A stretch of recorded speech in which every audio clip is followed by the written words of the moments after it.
Good afternoon. Could I ask you to please take your seats? We're going to get rolling. We have a lot to cover, a lot of good things to cover. So we'll get going. Good afternoon, everyone. Welcome to the Jack C. Taylor Conference Center of the U.S. Naval Institute. I'm Ray Spicer, the CEO and publisher at the Naval Institute. It is great to see you here, whether you're here in person or joining us virtually. We have a great program lined up for you. But before we begin, I'm going to ask you to please rise and join me in reciting our Pledge of Allegiance. I pledge allegiance to the flag of the United States of America and to the republic for which it stands, one nation, under God, indivisible, with liberty and justice for all. Thanks very much. It's great to see so many members, supporters, and friends at the Institute here this afternoon. Many past and current board members, board of trustees members, editorial board members are all here in the audience. I want to acknowledge just two, Admiral Harry Harris, the chair of our board of directors, and General Pete Pace, the chair of our board of trustees. They have led the Institute during a period of extraordinary growth and continue to guide the Institute as we tackle priorities outlined in our strategic plan. General Borg Schulte, Superintendent of the Naval Academy, couldn't be here as he is busy preparing to launch the class of 2026 onto the Navy and Marine Corps. But we are blessed to have Vice Admiral Fred Kacher, former superintendent, here with us today. So welcome, Admiral Kacher.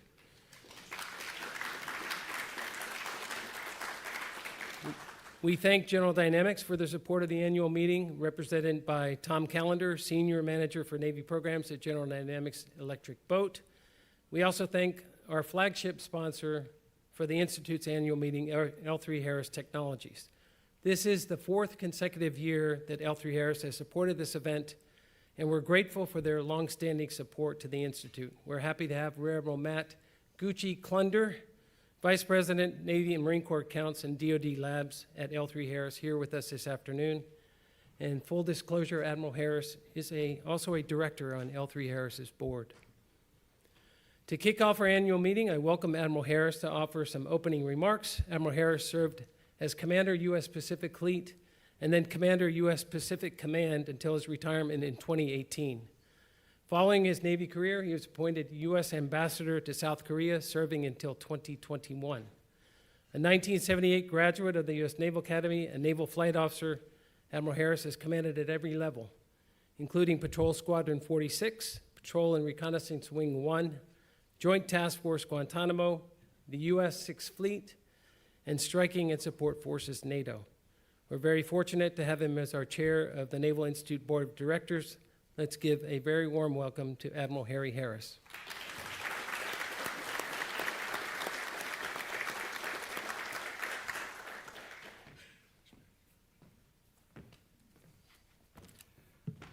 Thanks, Ray, for that generous and short introduction. Good afternoon, shipmates, friends, and fellow champions of sea power. It's a privilege to be here with you and to welcome our members and guests to the U.S. Naval Institute's 2026 annual meeting. Let me acknowledge just a few guests in the audience, which should give everyone a sense of how important this annual meeting is.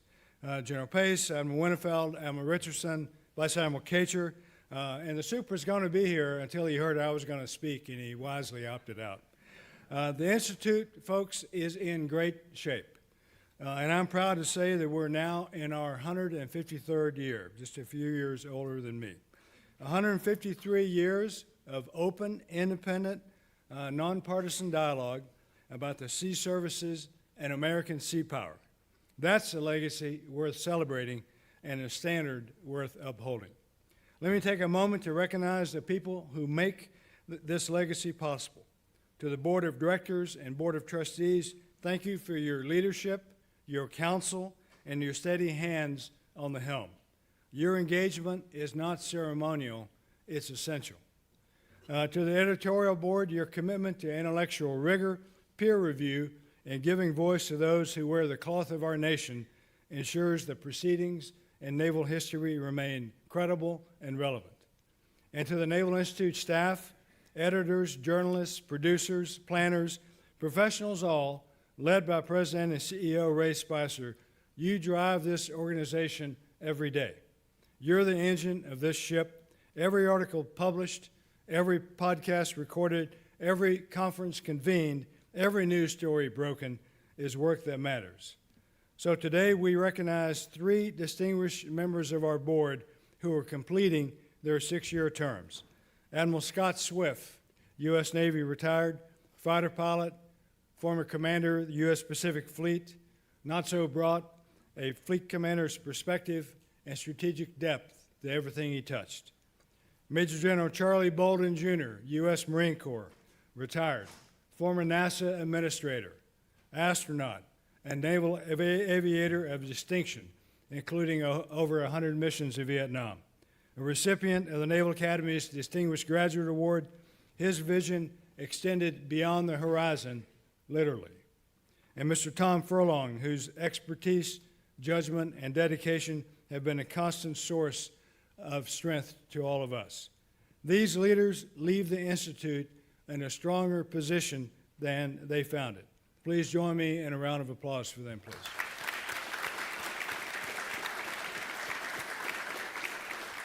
Now let me say a few words about where we find ourselves today. Point blank, I believe in this year of the horse, we're at an inflection point in history. We're not near anything resembling the end of history. We're seeing tectonic shifts in the global order. Freedom, justice, and the rules-based system hang in the balance, and the scale won't tip of its own accord simply because of wishful thinking. Today, we live in an interconnected world of shared spaces, the oceans, the air, outer space, and now cyberspace. These spaces enable the free flow of goods, services, and ideas. They're the connective tissue that binds together the global economy and, importantly, a civil society. From the seabed to outer space, access to these thoroughfares is at risk in the 21st century. We are living in a consequential moment. No hyperbole. It's fact, underwritten by events. In the Middle East, America finds itself at war again. Regardless of where you sit politically, when you consider the North Korea nuclear weapons case, diplomacy across at least 5 presidential administrations failed. In my opinion, we waited too long and relied too heavily on diplomacy to prevent Pyongyang's nuclear ambitions from becoming reality. Today, the U.S. and Israel heeded this lesson, and after diplomacy failed to deter Tehran, they took kinetic action to compel Iran to end its nuclear weapons program. And our Navy and Marine Corps are there, providing options that diplomacy alone cannot. In the Western Hemisphere, operations in the Caribbean remind us that threats to America are not confined to distant theaters. U.S. naval presence in this region sent a clear message. We are engaged, we are watching, and we are capable. And in the Indo-Pacific, America's interests are constant, enduring. This region is at a precarious crossroad where tangible opportunity meets significant challenge.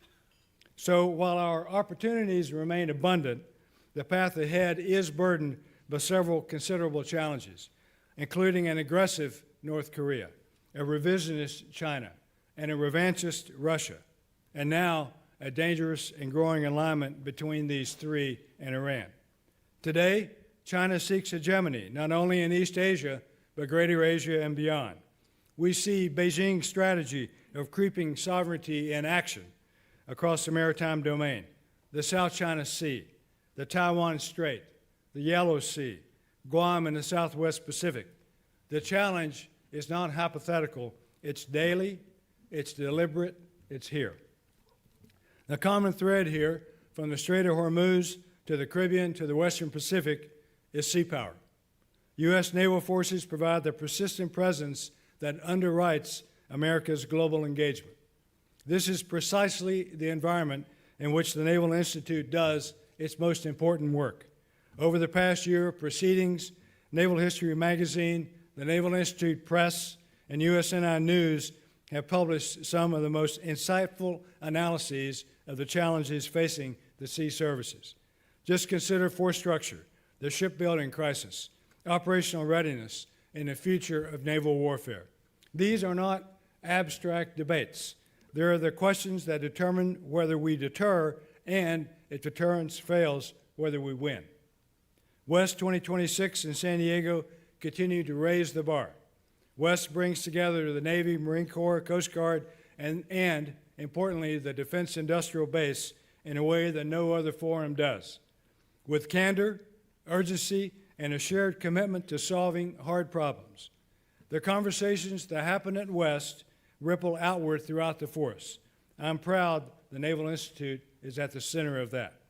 And USNI News continues to provide the most reliable, real-time coverage of the maritime and defense beat, trusted by decision makers, relied upon by policymakers, and read by anyone who wants to understand what's actually happening to the sea services. So let me highlight something that reflects a different kind of Naval Institute excellence. Not just reporting on a problem, but convening the right people to solve it. You may recall that following the annual meeting last year, we decided to hold a panel on shipbuilding. Afterward, we realized that a single panel on shipbuilding, as valuable as it was, wasn't enough. The problem is too large, too multidimensional, and too urgent for one 60-minute conversation. So the Institute did what the Institute does. It built something. In this case, we built a Correcting Course series, 4 in-depth discussions, each examining a distinct facet of the shipbuilding challenge.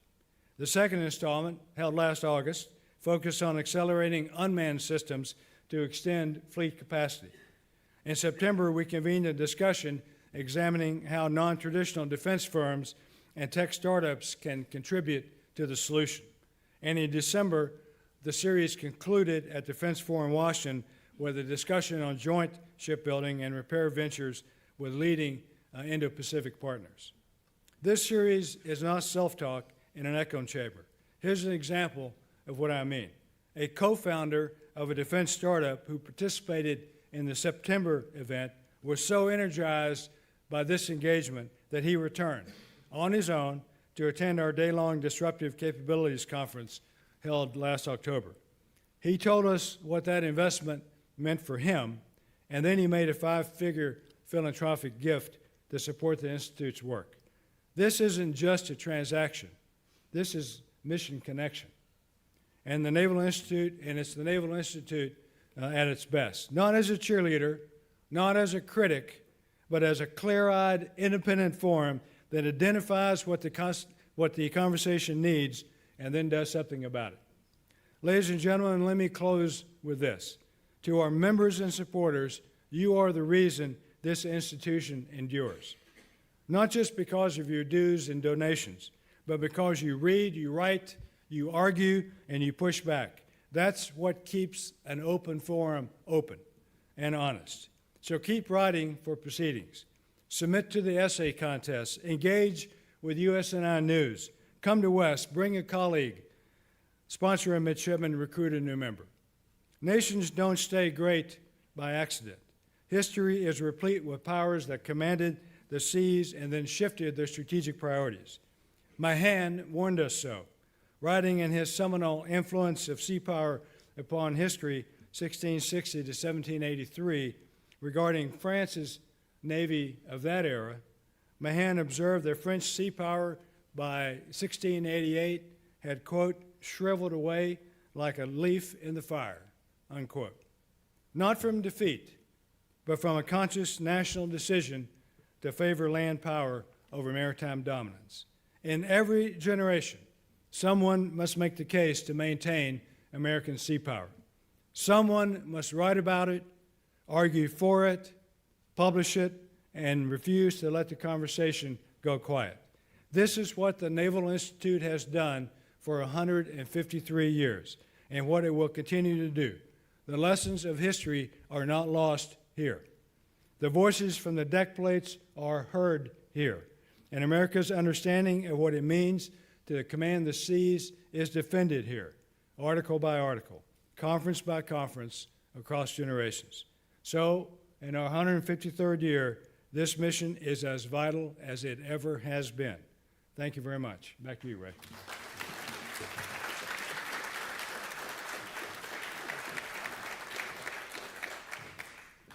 Thanks, Admiral Harris. We're going to start here by taking care of some business.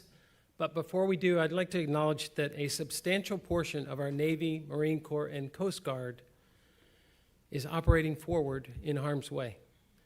It is reassuring to see many of the tactics, capabilities, and training that were debated and honed over the years here in our pages being used and employed so effectively. We wish them continued success and a safe return home. As you know, our Constitution and bylaws require that we come together at an annual meeting to announce our election results. We'll start with election results for our Board of Directors. We elected 3 new board members: Lieutenant General Karsten Heckel, U.S. Marine Corps, retired; Mr. Sunil Ramchand; and Commander Frank Weiser, U.S. Navy, retired. We re-elected 2 of our serving directors: Vice Admiral Fred Midget, U.S. Coast Guard, and Admiral Chaz Richard, U.S. Navy. We appointed 1 new board member, Lieutenant Gary Kim, U.S. Naval Reserve, and we welcomed 3 new board liaisons. From the Coast Guard, Rear Admiral Megan Dean; from the Marine Corps, Brigadier General Sam Meyer; and from the Navy, Rear Admiral Derek Trink. In addition to our 3 directors rotating off the board, we also thank appointed member Lieutenant Calvin Cass and our 3 departing board liaisons, Brigadier General Bams Brody, Rear Admiral Bill Daly, and Rear Admiral Mike Day. Next up is our editorial board. The editorial board is vital to the credibility of the open forum. Their active duty perspective from those wearing the uniform and in the game provides us with an invaluable view and course guidance for Proceedings magazine. New members on the board are highlighted in blue. There are several members rotating off the Ed board, and we thank them for their service. Members of the Ed board do this amazing work above and beyond their day jobs in the Navy, Marine Corps, and Coast Guard. We thank them for their time, commitment, and invaluable insights. Finally, I acknowledge our Naval Institute Foundation Board of Trustees, who are not elected but appointed by our Board of Directors. We welcome 1 new member, Laura McCullough, to the Board of Trustees. Laura joined the Naval Institute team this past January as our Chief Development Officer. We thank trustees rotating off the board: Heather Lancaster, Rear Admiral Kendall Pease. Our trustees volunteer their time and energy, and we thank them for their steadfast support of the Institute. We also thank our many supporters, members, subscribers, participants, volunteers, donors, and others who make what we do possible. Now, the other reason for this annual meeting is to provide an update to our members and supporters. It's a chance to come together to reflect on where we've been and where we're going. We attempted to capture some of the statistics in a short video, and don't worry, no dancing Admiral Worden this year. But before we roll it, I'd like to emphasize that it's your fantastic support that enables your Naval Institute to do all we do. So thank you all for your continued support. Go ahead.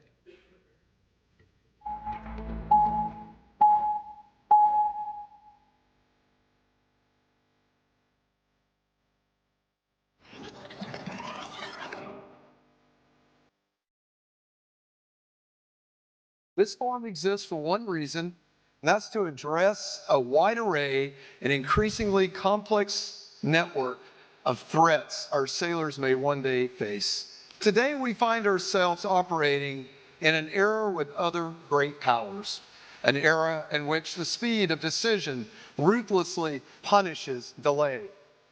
It's in these complex times that we must evolve the strategy once more, rapidly responding to new leadership direction, increasingly sophisticated threats, and systemic industrial-based challenges. The U.S. Navy faces a great many challenges in the coming years, but despite the realistic tone of my article, I am perpetually optimistic. And one of those reasons is because there is no Naval Institute and proceedings in the Chinese Navy or the Russian Navy. This is a great opportunity for every service member, the lowest rank, including myself when I started out, to the highest rank of all designators and backgrounds and experiences, to read and think and write and speak and discuss. It does play a profound role. The Naval Institute also contributes to a reserve of ideas that we can pull upon whenever we need to change tack or change course. Turning your slides, Lord Hazel, with more about what we know on this, Laura.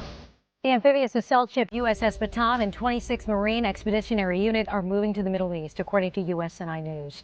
Now, as reported by our friend Sam Legrone at USNI News, the investigation is looking at the fuel supply as a possible cause.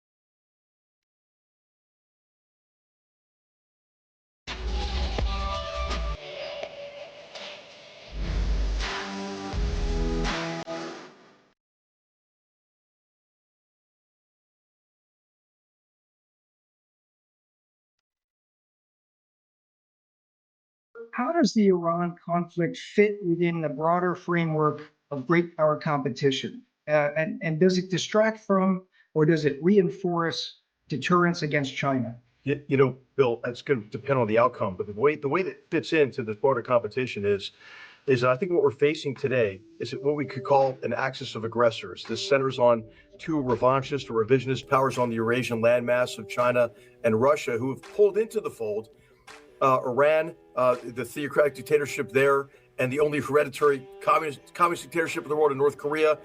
So, hey, I think Iran is very important to this axis of aggressors.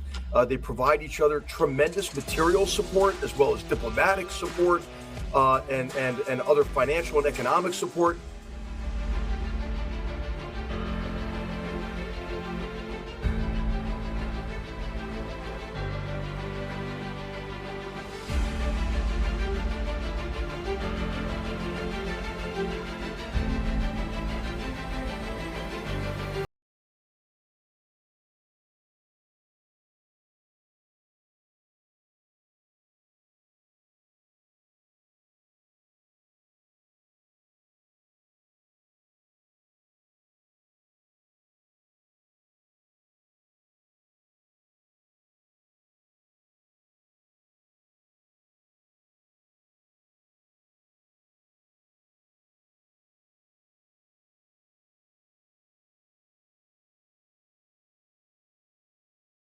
Solutions. You need to think outside the defense industry.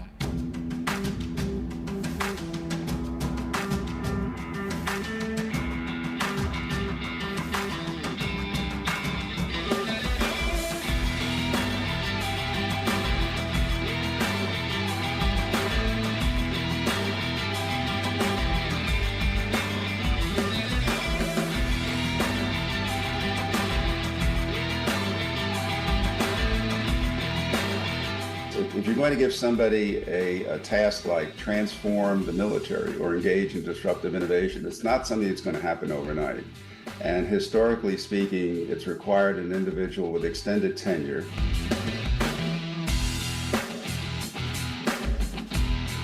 I think there is a recognition, and I know this is going to sound obvious, there's a recognition that autonomy is changing the character of warfare faster than any other mission area. Not incrementally, fundamentally. Operationally, we are seeing engagements and continued sorties in contested and degraded environments in Ukraine 24/7. We're deploying these systems across not one but many different platforms. In some cases, they're working together. As far as the outcomes that I expect when I submit a budget, I'm not receiving those outcomes. There's a lot of reasons for those. But we have energy and commitment right now to change those outcomes.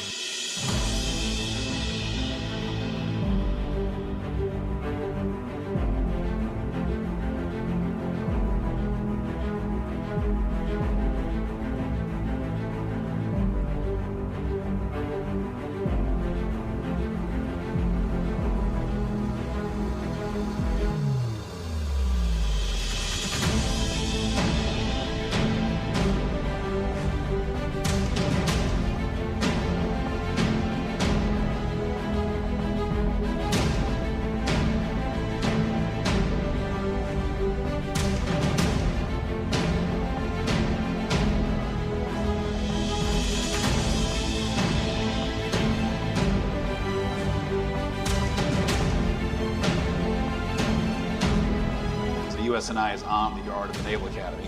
They have a nice big new building now. Oh, it's gorgeous. But it said U.S. Naval Institute. I'm like, what is this place? And I didn't even know what it was. And kind of just walked in there as an 18-year-old plebe and realized that it's really this independent organization that the Navy created, about 160 years ago now? 152, there you go.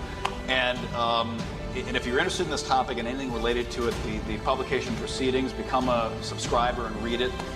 Again, I fell into it by accident as a plebe. I've been a life member. I've been reading proceedings every single publication every month that comes out, because it really is an incredible, essentially it's a thought red team for the Navy of actual naval officers who write in and criticize the Navy, and not necessarily criticize, but ask the tough questions.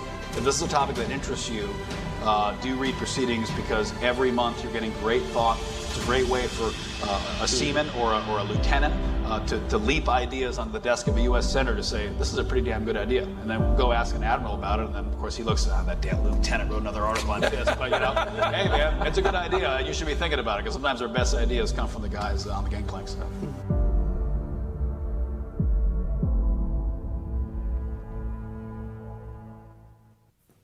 Is that a great endorsement or what?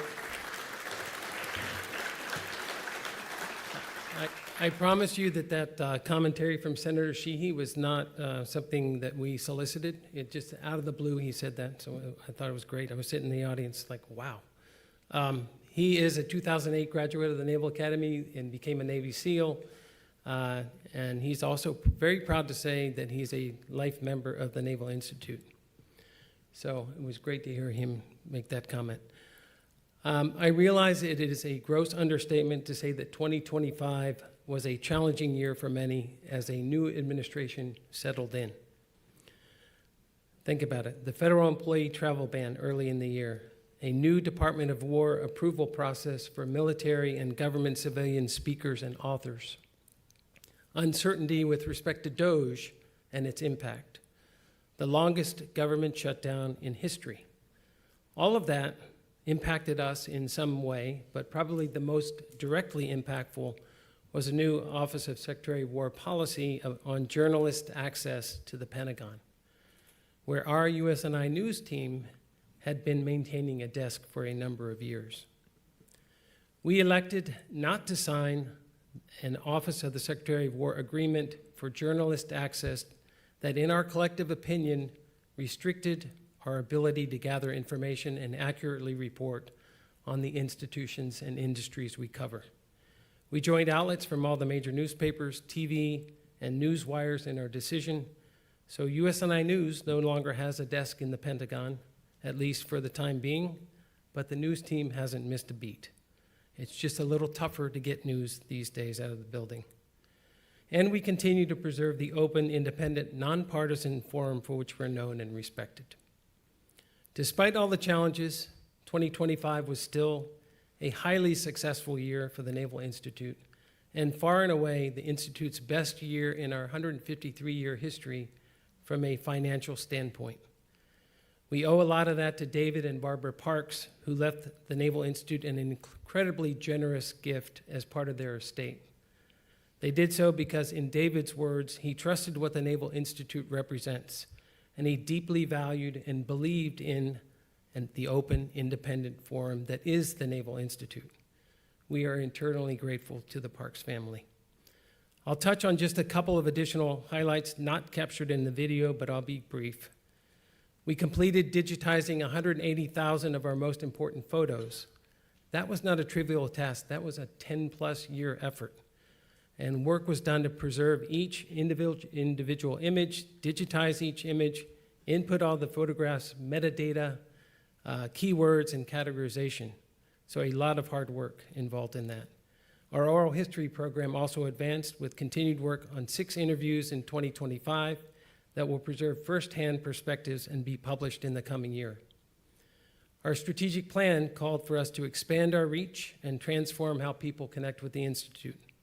Our social media numbers continue to grow, now 1.25 million followers. We're doing more podcasts and short video clips of some of our content and events. And just this month, we implemented a new feature that enables our members to actually listen to an article in Proceedings and Naval History magazine including back issues. Our press continued the business of creating digital textbooks, and in the press, our first audio version of a press book using AI narration is coming next month.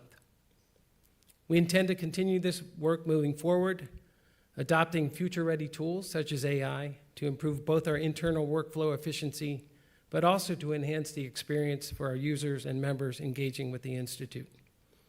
We actively sought out and published new voices, especially from younger members of the Sea Services, whose ideas and perspectives deserve to be heard. That remains central to our mission. Through our sponsored student program, more young leaders were introduced to a mission grounded in thoughtful discourse and professional growth. This is about more than just continuing to produce quality content. It's about enabling the conversation, broadening the connection, and helping to cultivate the next generation of maritime leaders. Our success is driven by a staff of dedicated professionals who truly believe in the Institute's mission. I could not be more proud of this team, and I would ask the Naval Institute team to please stand so you can be recognized for your amazing performance.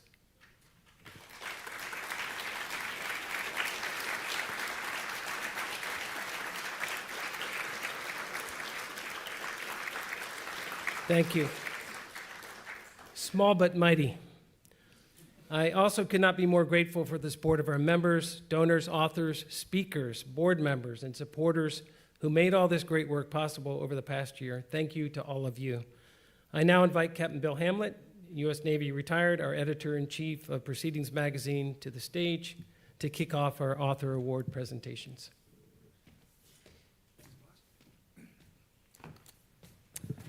All right, good afternoon. It is my great pleasure to announce several award winners today, starting with the winners of two of our essay contests. The Naval Institute has been running essay contests since 1879. We have about a dozen each year, and a great deal of proceedings content comes from those contests. Not only do we publish the three winners of each contest, but we evaluate every submission for publication, even if it doesn't win a prize. We judge all our essay contests in the blind. We don't know who the authors are until the screening and judging are done, which makes them true meritocracies. The first winners to be recognized today are from the 2025 Leadership Essay Contest, sponsored by the Drs. Jack and Jennifer London Charitable Fund. This contest is open to any officer in the Navy, Marine Corps, and Coast Guard, from ensign or second lieutenant to lieutenant commander or major. We received 53 entries for the contest last year. The third prize winner is Lieutenant Commander Andrea Howard, U.S. Navy. Andrea is a submarine officer, a former member of our editorial board, and a prior essay contest winner who has written for Proceedings many times. She's currently a PhD student at MIT. Her article this year is titled From the Seas to the Keys, Leadership at Depth and Influence in the Shallows. It will be published in the August issue of Proceedings. Greetings, United States Naval Institute. It is a tremendous honor to receive third place for my essay about leadership at depth while influencing in the digital shallows. The essay began the way the story it tells began, by accident. A single LinkedIn post after a long deployment turned into an unexpected lesson in what connection, authenticity, and vulnerability look like when a leader has to be the same person in the control room and behind keyboard. The Naval Institute holds such a special place in my career. From my first publication in Proceedings as a lieutenant junior grade to the confidence boost of winning a 2019 essay contest to a term on the editorial board. So to be back again in Proceedings, recognized for leadership, feels like a pinnacle moment as I enter the second decade of my career. Thank you for giving service members a platform to tell the stories that matter about our purpose and our people. I hope this essay encourages fellow leaders to get loud when sharing those stories is preferable to silence. From the seas to the keys. Thank you so much.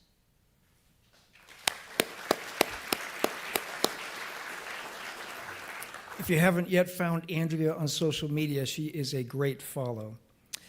This year's second prize winner is Lieutenant Logan Barber, U.S. Navy Reserve. Logan took third prize in this contest last year, and his article this year is titled Authenticity in the Age of Uncertainty. It will be published in the July Proceedings. Greetings, United States Naval Institute. My name is Lieutenant Logan Barber, speaking from the American Legion's National Headquarters here in Washington, D.C. My essay, Authenticity in the Age of Uncertainty, is about something the fleet teaches you pretty quickly. Authenticity is not optional. You can show up polished, you can say the right things, follow the structure, but underneath all of that, everyone knows when it doesn't line up. At its core, it's simple. People could tell when you're being authentic and when you're putting on a performance. As a brand new ensign, I spent a lot of time trying to sound like what I thought a division officer should sound like. I could brief and talk through things, but I was still finding my footing. And my chief, my IWO, and my sailors played a big role in reshaping that. My essay is not born from a singular experience, but from the lessons my own sailors gave me that I still carry with me. And in a way, this essay simply speaks with their voice. What I hope this essay does is push leaders, especially junior officers, to ease off that instinct to put on the act. You don't need to pretend to be the most squared away person in the room. What you pass down shouldn't just be a clean, here's how to succeed. It's where you got it wrong, what that looked like, and how you adjusted. That is how you build the next generation of leaders that make the fleet better long after you are gone. I would like to personally thank my old chief, Jared McCall, still out there serving our great nation in the USS Shiloh, CG-67, as well as Lieutenant Jeremy Davidson, serving in parts unknown, and to the USS Lake Champlain's original OT gang, my family of total professionals that got me right and made me the naval officer and man I am today. Thank you.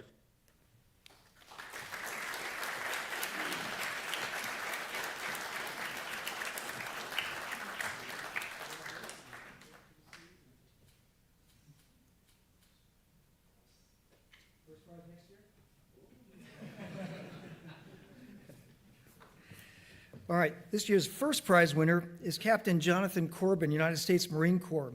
His article, A Message to Garcia Invites Poor Leadership, is a novel take on the obligatory message to Garcia that all military personnel are taught at the start of their careers. His article is coming in the June proceedings. Good afternoon.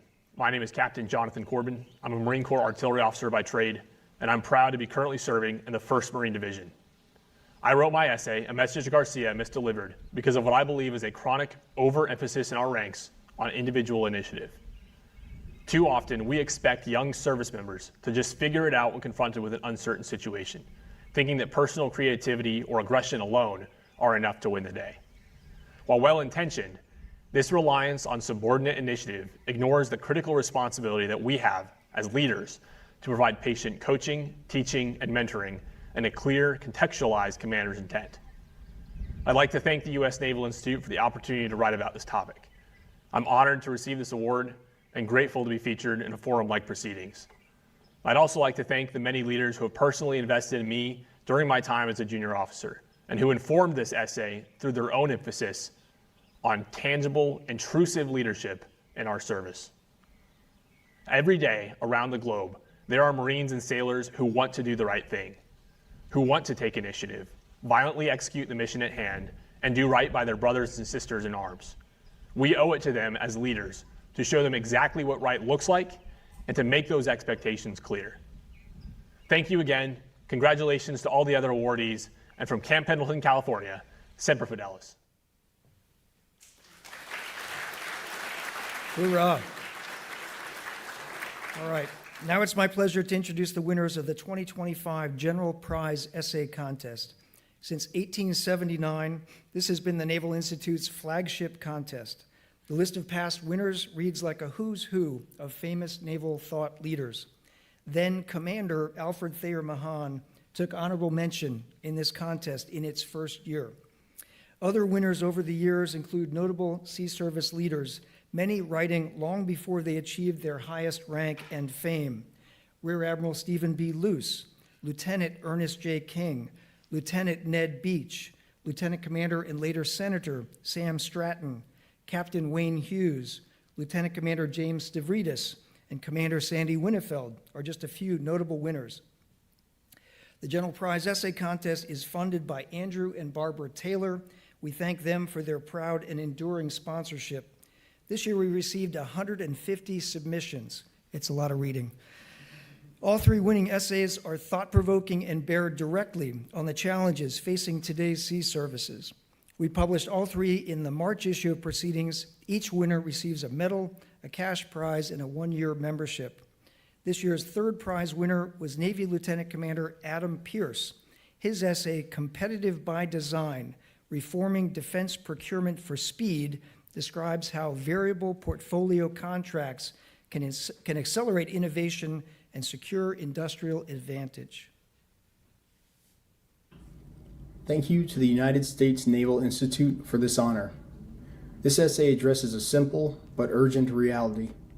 We must outbuild and outadapt our adversaries, or we will fall behind. First, our industrial base is fragile. The variable portfolio contract restores resilience by engaging multiple producers at once, building surge capacity, and reducing single points of failure. Second, we've misaligned innovation incentives. This model shifts the initiative to industry, where performance and innovation directly earn market share, turning competition into a continuous driver of improvement. Third, we are too slow. By creating a live, competitive procurement cycle, the model accelerates how quickly new capabilities are fielded and scaled. This is not just acquisition reform. It's a shift from managing contracts to commanding an industrial battle space. Thank you.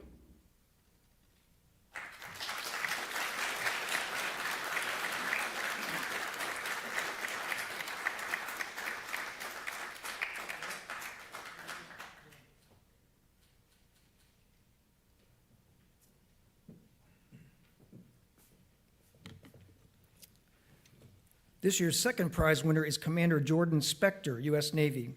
His article, UXS Priority 1, Defend the Carrier, posits that as the Navy starts to integrate unmanned systems into the fleet, the priority should be to use them to mitigate threats against aircraft carriers. Good evening, U.S. Naval Institute. My name is Jordan Spector, and I am tremendously honored to be receiving this award for my article, Navy Unmanned Systems Priority 1, Defend the Carrier. The argument at the heart of this article is the mandate for the Navy to preserve its most critical strike advantage, the aircraft carrier, in ever more contested, complex environments where overmatch may not be immediately achievable. Directing the Navy's unmanned systems development, acquisitions, and fielding seem to be the most immediate and impactful way to achieve this at scale. While this article does propose a conceptual framework of how this might be achieved, it is not meant to be a prescriptive solution. Rather, the goal was to drive a necessary conversation on how to achieve reliable carrier defense for the challenges of today and tomorrow, as well as a discussion on what unmanned capabilities must be prioritized now and why. This award is a powerful affirmation of the importance of both of these conversations. I thank you again for this incredible honor.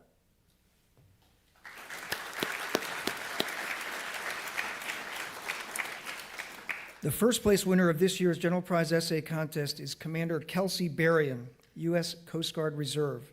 Her article, Sea Lift, Tomorrow's Fight Must Be Uncrewed but Not Unattended, addresses several themes that have been prominent in our pages in the past few years: contested logistics, strategic sea lift, and uncrewed and minimally crewed ships.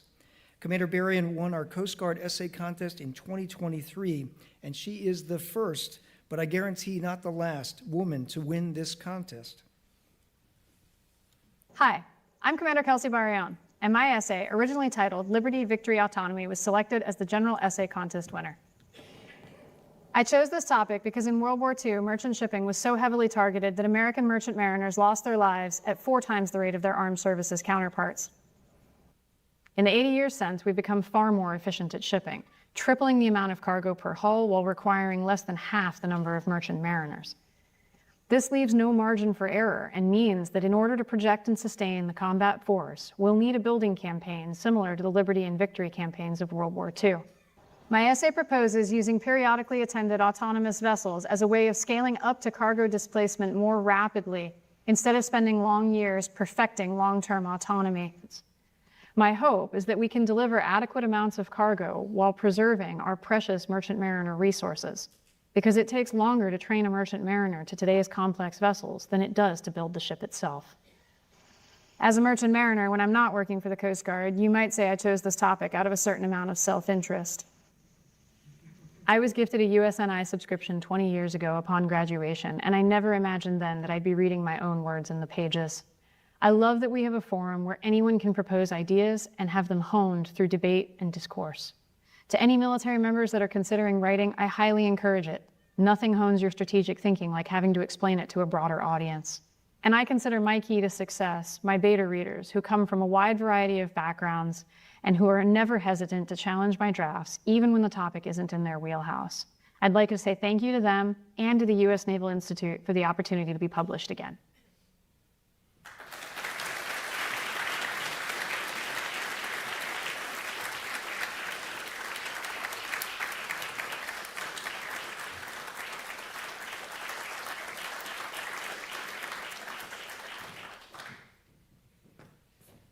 And her family is here sitting with her too.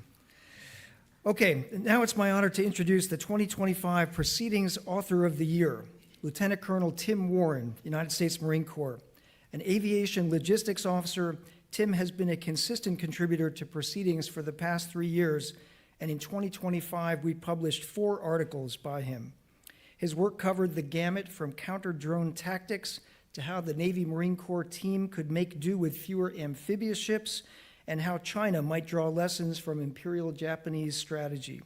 Unfortunately, Colonel Warren couldn't be here tonight, but he recorded his remarks. Hello from Camp Pendleton, and thank you, U.S. Naval Institute, for this tremendous honor. I am deeply humbled to be named the Proceedings Author of the Year.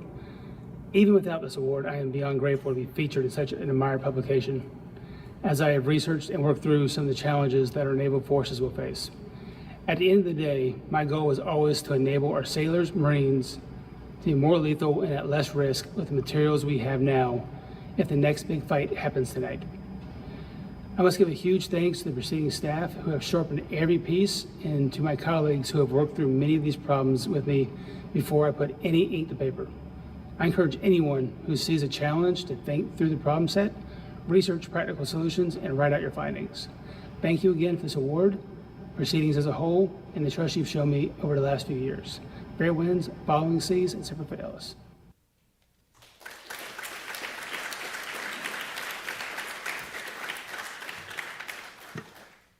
Good afternoon, everyone. I'm Emily Abdow, Editor-in-Chief of Naval History. Today, I have the honor of introducing the 2025 Naval History Author of the Year, Dr. Chris Hemler.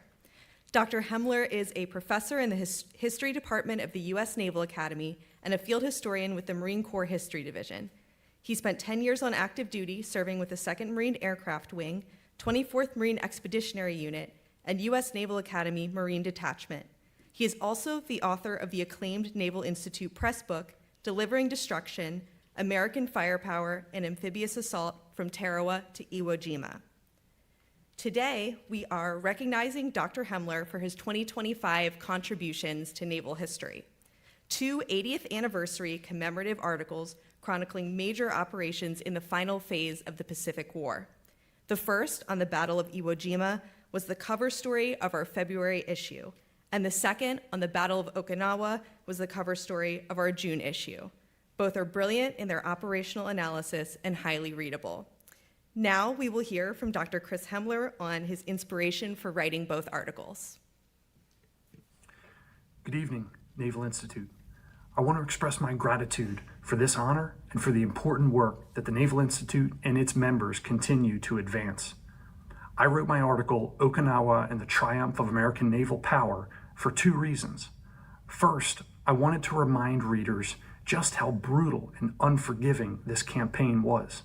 For 82 days, American and Japanese forces engaged in some of the fiercest combat of the entire Pacific War, through torturous rain and miserable mud. As the famous Marine veteran Eugene Sledge put it after the conflict, I existed on that island from moment to moment. Second, I wanted to remind readers of the importance of integrated American naval power. Victory at Okinawa, as I wrote in the article, was enabled by naval aviators, protected by naval surface forces, and delivered by amphibious combat units. I want to thank the Naval Institute for its critical work supporting the study of sea power and of American naval history. For the good of our country and for the good of our world, I hope the Naval Institute and its members will continue to read, think, speak, and write. Thank you.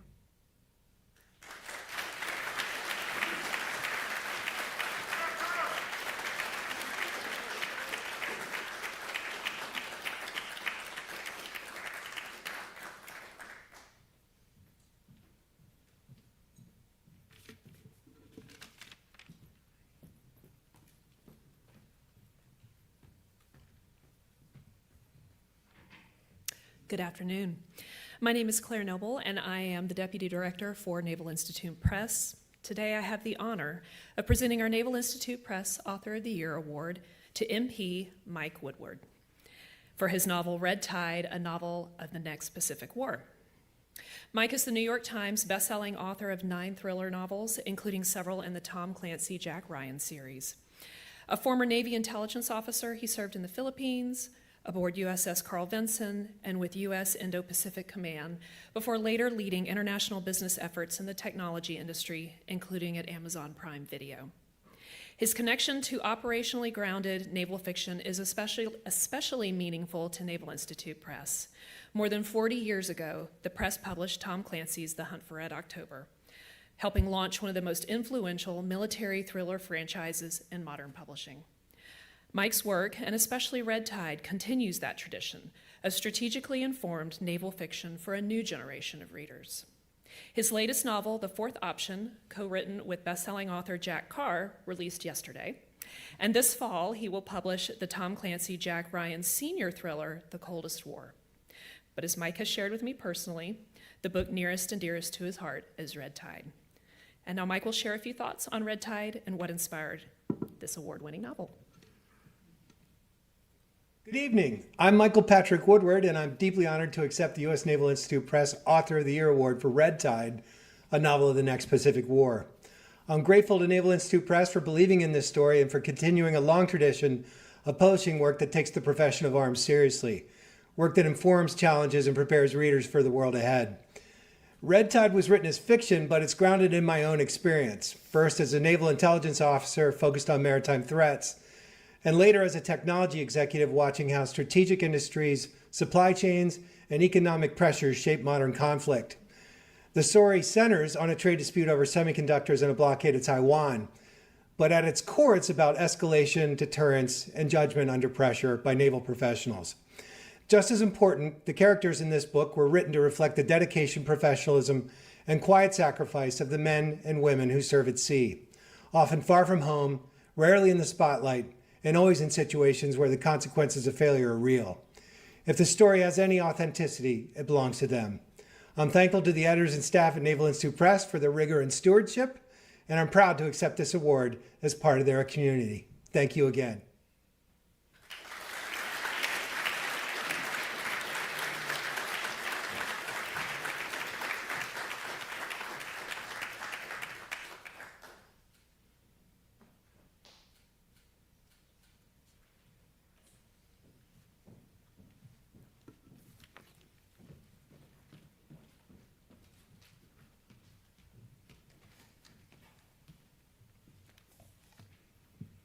All right, now we're going to move to the meat of the program for the afternoon.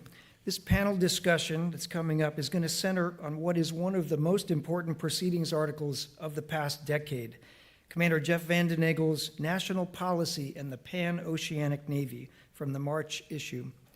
Jeff cleverly modeled his article on Samuel Huntington's famous 1954 article, National Policy and the Transoceanic Navy.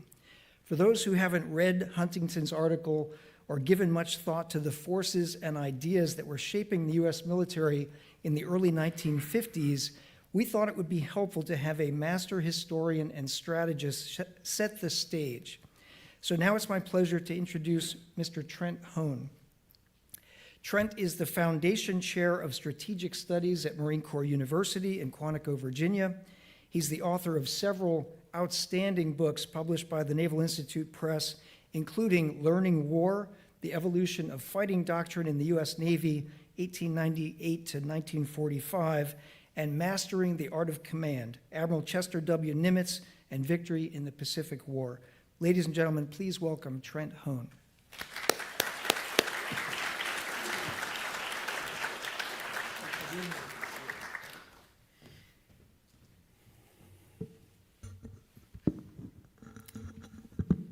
Thank you, Bill. Really appreciate that introduction. And thank you to the Naval Institute for having me back again. It is wonderful to be able to be back here at the Jack C. Taylor Conference Center and on this stage once again. This evening, we come together at an opportune time. This year, the nation celebrates its 250th anniversary. And as we look back at the founding, it's important to remember the crucial role that the Navy has played in our nation's history. As you all know, it's been there since the beginning. And enshrined in Article 1, Section 8 of our Constitution is Congress's power to, quote, provide and maintain a Navy. However, the Constitution provides no answer to the question, what is the Navy for?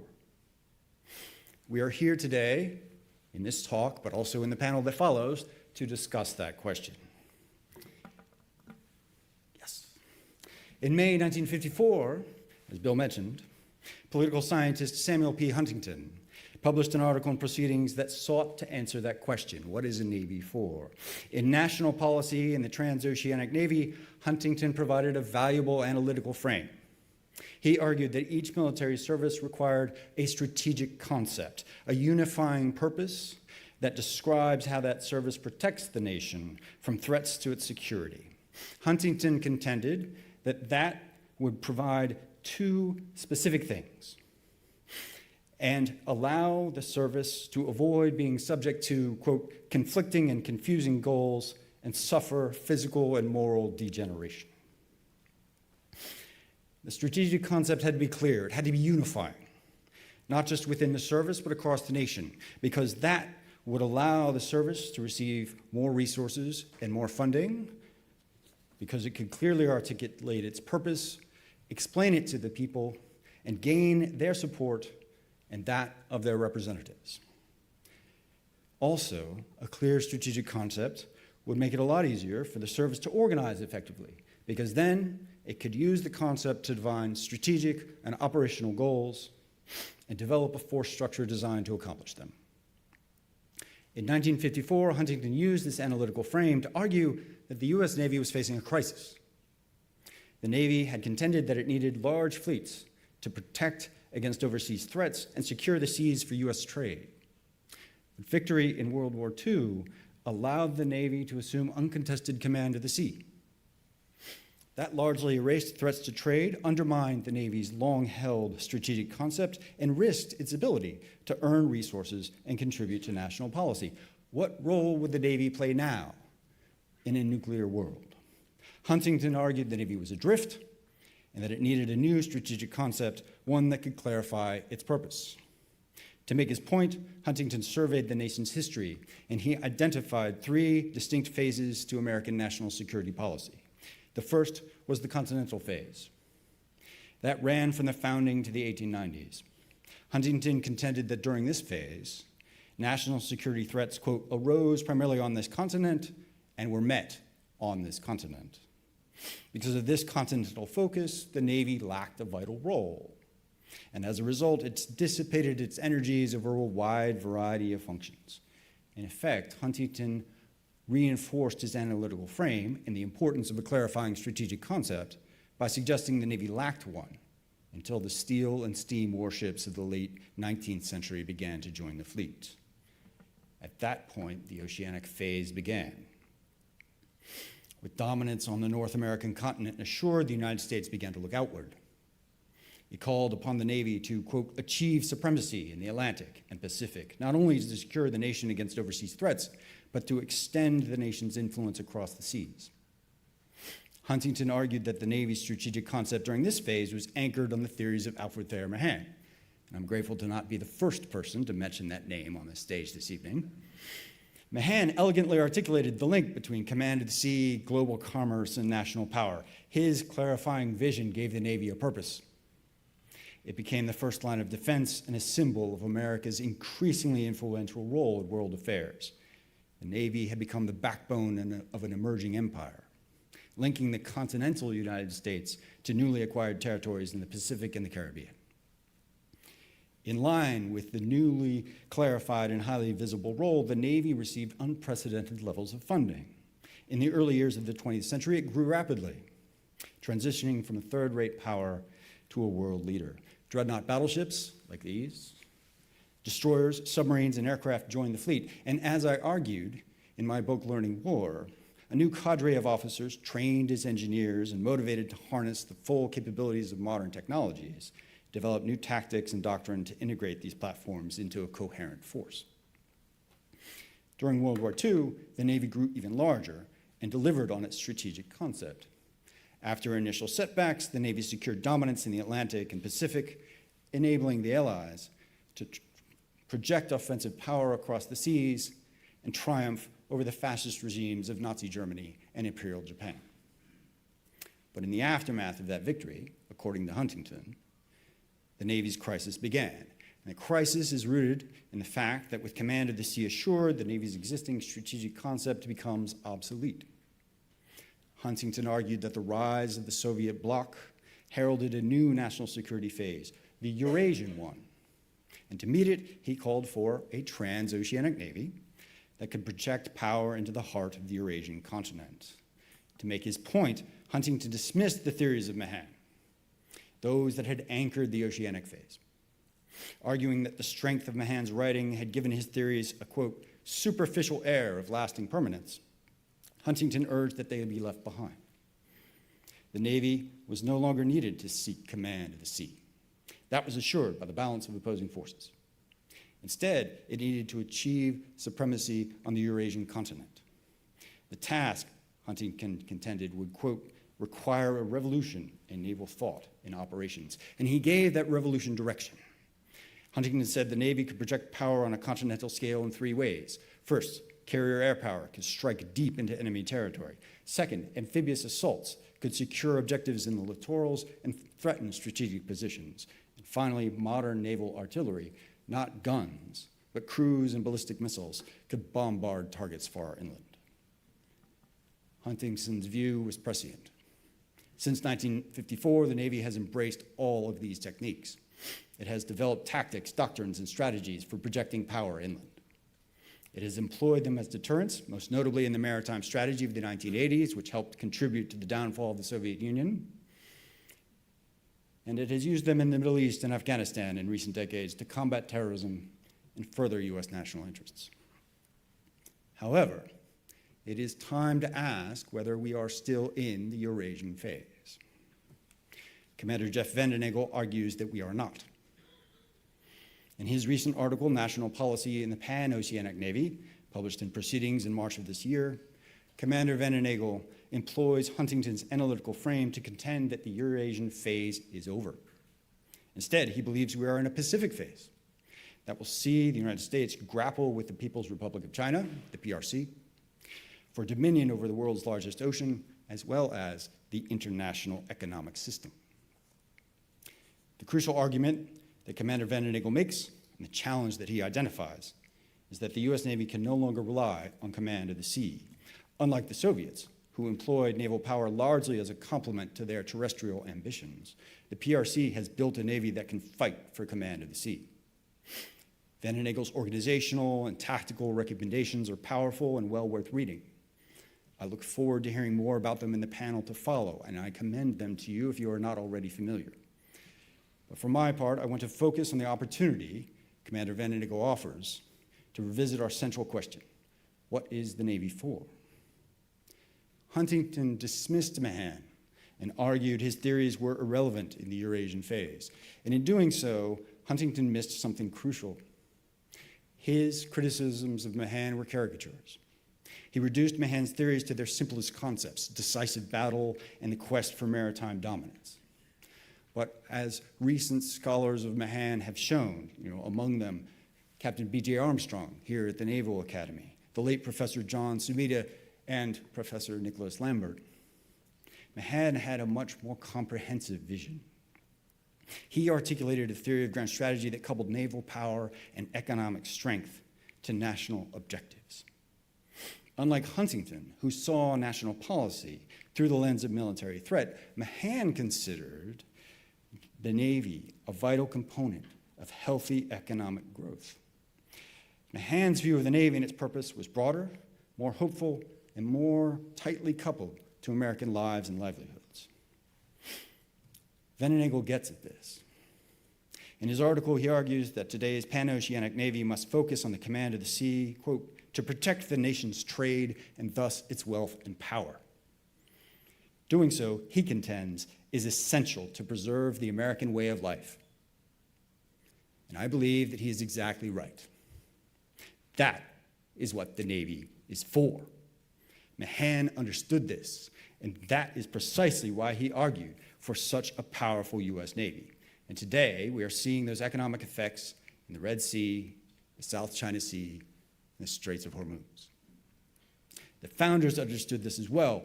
Huntington dismissed the Navy of the early Republic in the 19th century as largely irrelevant. He used its various roles to suggest that it lacked a coherent strategic concept. I believe that is a mistaken view. Mahan saw what Huntington did not. The varied roles of the early U.S. Navy were tied to a central and unifying theme: economic well-being and commerce on the sea. The founders anticipated that. It's why the Navy was explicitly mentioned in Article 1, Section 8. The strategic concept underpinning the Navy from its earliest days was economic power to improve and preserve the American way of life. The nation's early conflicts, including the quasi-war with France, the War of 1812, and the Barbary Wars, all had seaborne commerce and the nation's economic interest at their heart. In the Civil War, Union armies defeated the Confederates on the battlefield, but the strangling blockade of the Anaconda Plan doomed the South. The ships and sailors of the U.S. Navy enforced that blockade, waging an economic war against the Confederacy. Huntington ignored these realities. Mahan acknowledged them, and Vandenagel gives us an opportunity to revisit them. I believe it is past time to do so. Why? It's because we've become confused about how to answer this central question. What is the Navy for? If we follow Huntington's reasoning, the Navy is a military organization, one that must be designed to combat threats to the national interest. It is that, and that is the view that held in the Eurasian phase, because the Navy became extremely skilled at projecting power ashore with aircraft carriers, amphibious assaults, and increasingly capable missiles. But it's more than that. That view is narrowed. That view is blinkered, and it has given the American public an insufficiently broad view of the Navy, what it can do, and its purpose. It's more than a military organization.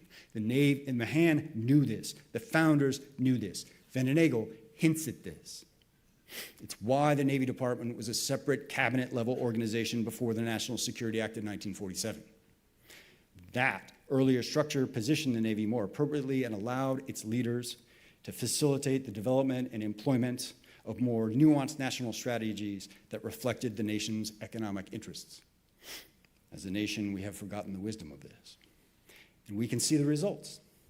Consolidated now under the Department of Defense, or war, if you will, the Navy executes strikes deep into the Eurasian continent. It destroys targets within Iran, but it lacks the ability to serve the vital economic need, to clear the Strait of Hormuz and ensure the safe passage of commerce through it.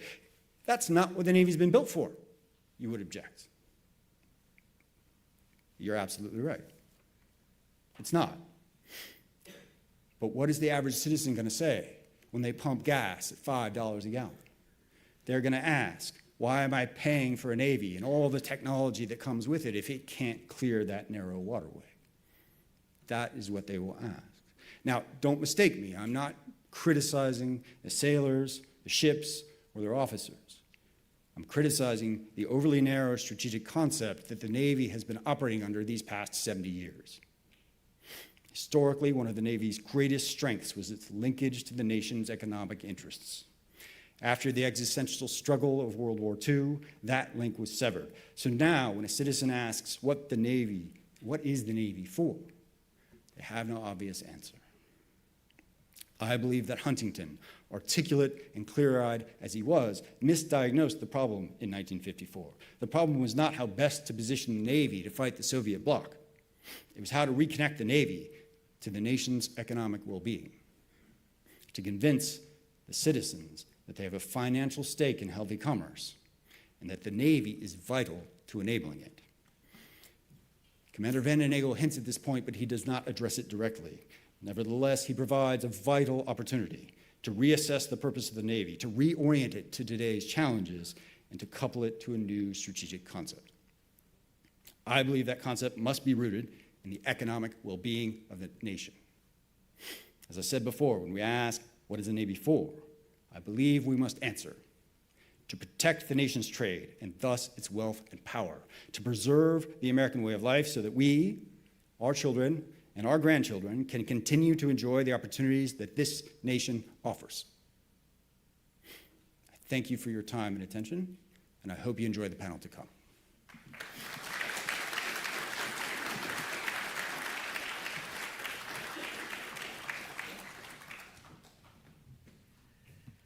Well, that was masterful. Trent, thank you for setting the stage for us. As a token of our appreciation, he ran off, but I'll give him this at the break. We have another Naval Institute press book for you, Planning for War at Sea, 400 Years of Great Power Competition. Now I'd like to invite Rear Admiral Matt Clunder, U.S. Navy retired and Vice President of Navy Marine Accounts and DoD Labs at L3 Harris Technologies, to the stage, as well as Admiral Winnefeld and our panel members. Pucci, good to see you. Thank you, thank you. We got our illustrious panel coming up. Thank you, Bill. While we're getting everyone established here, thank you, Ray, Harry, and the U.S. Naval Institute for allowing L3 Harris to be part of this valuable annual meeting.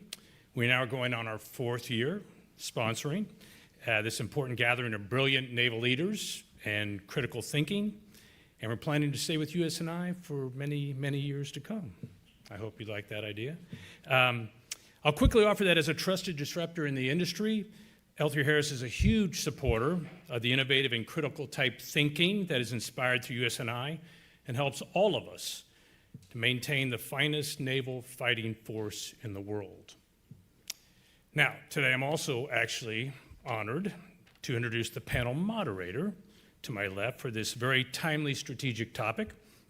I realize a lot of us, all of us, know that Admiral Sandy Winnefeld quite well from his superb naval career and his tour as the Vice Chairman of Joint Chiefs. So I thought I'd mention a few quick fun facts that maybe you don't readily hear about. I didn't clear this with him, by the way, but I think they're all above board, Sandy. Admiral Winnefeld was an instructor at Top Gun and helped advise on the first filming of the movie Top Gun when we were both stationed at NAS Miramar. I was just a first-tour JO with CAG 9, and he was down the airfield at Top Gun, so well done there. Admiral Winnefeld's degree is, anyone? Aerospace engineering, of course, from Georgia Tech, and he is in the Georgia Tech Engineering Hall of Fame, if I may say so. Well done.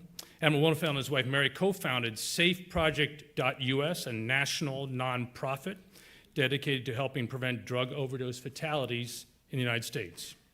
That was incredibly well done. Finally, one of my fondest memories of Admiral James Winnefeld Jr. and his family was here at USNA when we were able to have him, his wife Mary, their boys, and his father, Admiral James Winnefeld Sr., to be the guests of honor for the Brigade of Midshipmen Parade. I was the commandant that day. It was a very, very special day for me, and of course I was trying to recruit those young boys at the time to come to USNA to be midshipmen. Needless to say, it was a great, memorable day, and so without further ado, Admiral Winnefeld, the rest of the amazing panel, it's to you, take it away. Okay, well, thank you. Thank you so much. That day brings a tear to my eye, by the way, because my mom was also the color girl in 1951, back when they had color girls, not color representatives. Now, I see a lot of gray hair in the audience, and it makes me think that, I've been reading proceedings for 65 years. When I was 5 years old, started looking at the pictures, of course. But really heartfelt congratulations to Ray and his entire staff for a fantastic year. I think my friend Pete Daly, who I think is probably in the audience, would agree that the Naval Institute continues an upward trajectory that's just fantastic. So congratulations. And I'd also be remiss in if I didn't mention that, this whole center is largely due to the generosity of the Taylor family, which was mentioned a moment ago, who also sponsored the essay contest, the General Prize Essay Contest, which we celebrated earlier today. Just another, Bill mentioned 150 authors. That kind of intellectual firepower, you can think well and not write well, but you can't write well and not think well, and I think we have ample evidence of that, and it's really benefiting our Navy and Marine Corps and Coast Guard. So we are not going to go about today permanently resolving any kind of long-running intellectual dispute over Mahan and Corbett and other long-past naval theorists. As interesting as that might be, I don't want to put the audience to sleep. Rather, we're going to talk about realism in sea power, how sea power in real time does whatever it must do, constrained in a number of ways by whatever it can do to protect and advance a nation's interests under a set of prevailing, not hoped for, but prevailing economic, diplomatic, geographic, and security conditions. It's a tough problem, and the question is, how do we go about doing it today? And as a nation, we're confronting some very difficult facts that bear on this question that we're going to address today. First, we're in a multidimensional competition against an ambitious and capable power that has spent the last quarter century preparing specifically for us to counter our current sea power ways and means while we were busy in places like Iraq and Afghanistan. And as numerous war games have shown, that's going to be a tough fight that would be very costly. And just look at what we just went through with Iran. Second, I would argue that no strong nation ever had a weak economy. Bernard Brodie once said, strategy comes with a dollar sign. And if you look at our nation's debt, $50 trillion worth of debt with a $2 trillion annual deficit right now, finding the resources to advance our current naval concept of naval power projection, even if the industrial capacity existed to do that, is going to be a monstrous challenge. And then a third factor that we've seen in living color in Ukraine and Iran is that the character of warfare, as several proceedings authors have pointed out, has changed dramatically. So the question is, what do we do with sea power today? And to consider these questions, we've got a great panel, starting with my good friend, Admiral John Richardson, the 31st Chief of Naval Operations. John, it's really good to see you again. Dr. Eric Sand, Assistant Professor at Naval War College Center for Naval Warfare Studies, who also runs a very important war game each year. Mr. Alex Trempe, who is the Director of Warfare Development in the Department of the Navy with a huge responsibility. And of course, whose name you heard a whole bunch of times a moment ago, Commander Jeff Vanden Egel, Commanding Officer, USS Illinois, Virginia-class submarine based in Hawaii, author of National Policy in the Pan-Oceanic Navy in the March 2026 issue of Proceedings. And before we go any further, I want to clearly point out that our three active Department of the Navy government hires, the opinions that they expressed today are strictly their own and don't necessarily represent the position of the Department of the Navy. So give them some slack on that. We're going to start with Commander Vanden Egel. Jeff, please walk us through. This was the longest article I think we've had in Proceedings in a long time, but it's important. It was in two pieces. It was stitched back together, I think, to become what it is. It's a very, very important piece. So tell us what drove you to write this essay in the first place and how you approached the question. Sure. I believe Huntington's framework for military service still holds true, but that today even he would argue that the era of the transoceanic Navy, focused on power projection from largely uncontested seas, is over. And as Professor Nick Lambert has shown, all the underlying conditions that went into the transoceanic Navy no longer hold true. Today, the primary threat to the nation has changed from continental to naval, the most important being the People's Republic of China. The nation's strategy has changed as a result, and all the underlying assumptions of the transoceanic Navy no longer hold true.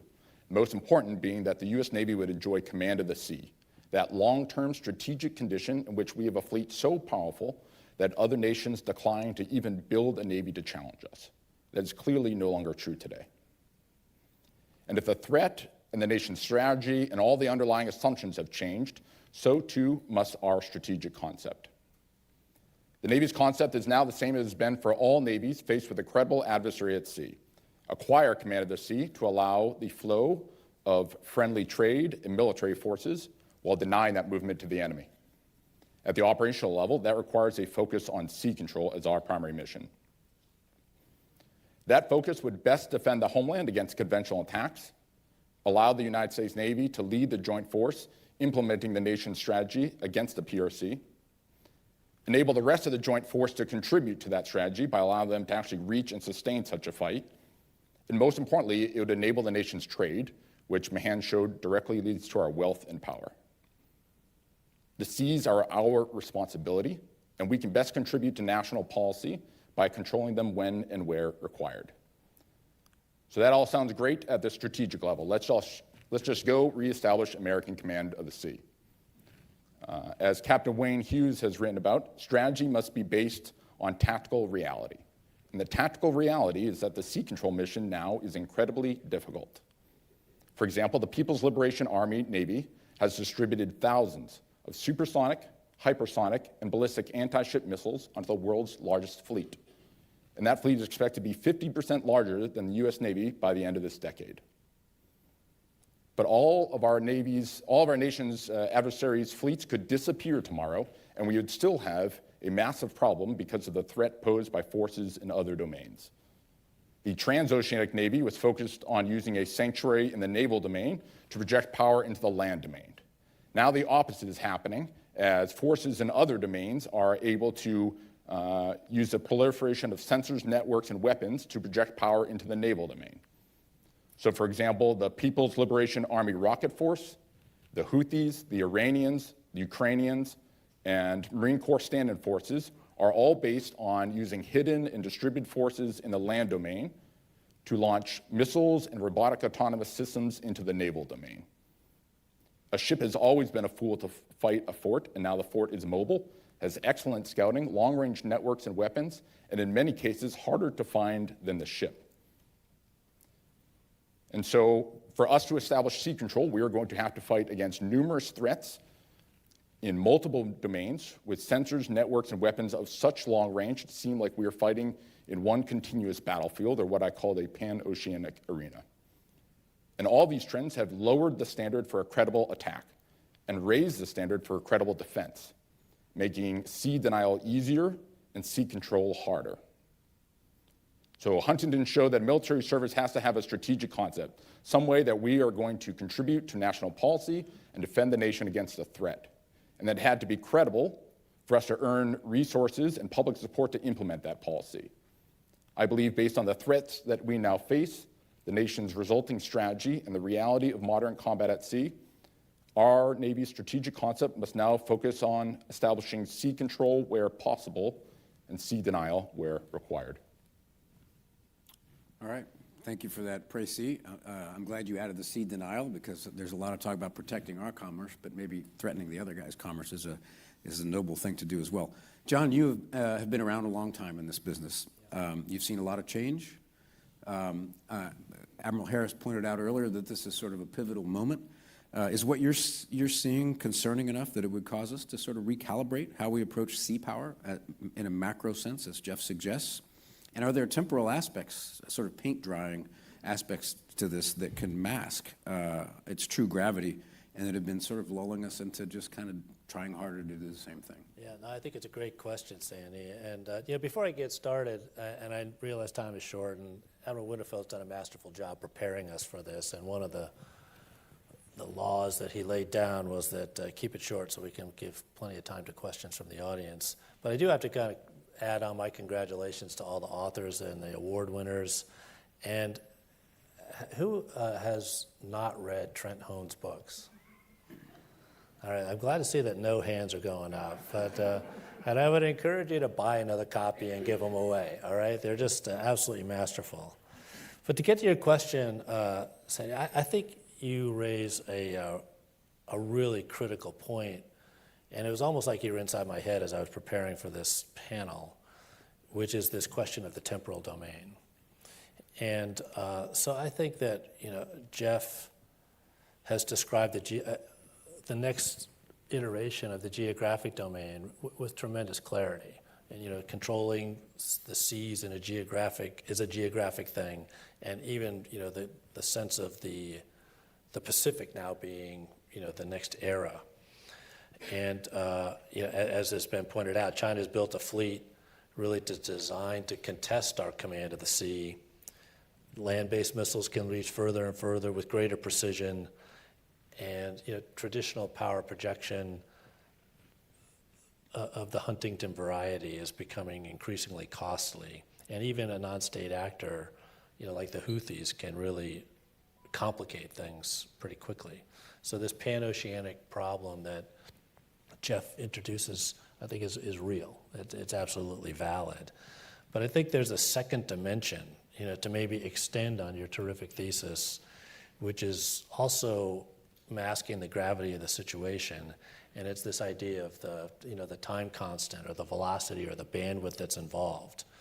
So national strategy can pivot literally on a document, right? In 2018, the National Defense Strategy declared China to be our primary threat. And in a single paper that took months to write and to release, we were off in a different direction, right? The Navy, by contrast, particularly the Navy as it's designed and built and employed today, pivots on a decadal time constant. It's just these two clocks are moving at different speeds. And so, the Navy that we're employing today, to great effect, was really conceived and designed under a completely different threat and also an economic and technical ecosystem. So the fleet we're operating right now, its fundamental design is really an artifact of decisions that were made on the situation that existed in the 1990s. And the gap between the pivot in strategy and the quickness of that can happen, and the speed and the speed with which the Navy can respond to support that strategy, that gap creates a tremendous window of vulnerability that an adversary can exploit without firing a shot. And so I think that you've got it exactly. You've hit on a super important thing, the temporal dimension of this. And without the thinking that's demonstrated so clearly in places like Proceedings and the Naval Institute and other places, we will just do what we know what to do, but try harder, and it becomes increasingly expensive, and just more of the same fleet, but faster. That's not wrong, right? That fleet is doing tremendous work out there, but it's not sufficient either. And so the threat isn't just bigger or more comprehensive. The ecosystem, including the threat, is moving much faster, and we've got a force that's kind of designed for a slower world. So we've got to be addressing that gap, or we're just going to be building a force that's increasingly irrelevant. All right. Well, thank you. Appreciate that. Dr. Sand, you spend a lot of time wargaming, gaining insights from war games in your job up at Naval War College. From what you've learned, have we indeed entered an era where broad maritime dominance can no longer be assumed? It's more localized, contested, and achieved locally? And if so, what, in your view, are the sort of defining characteristics of the environment in which we find ourselves having to do that? Thanks, Admiral.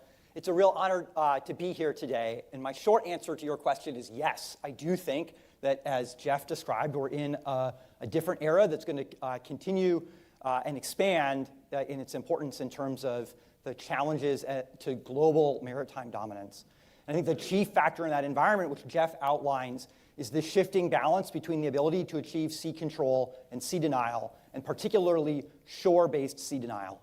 And we can already begin to see this today, both in the Strait of Hormuz, right, where the U.S. Navy has done a tremendous job of smashing the Iranian Navy, and yet we still have challenges reopening the straits. And similarly against the Houthis in the Red Sea, where our crews did amazing jobs fending off attacks, and yet commercial shippers still didn't feel it was safe enough to go through.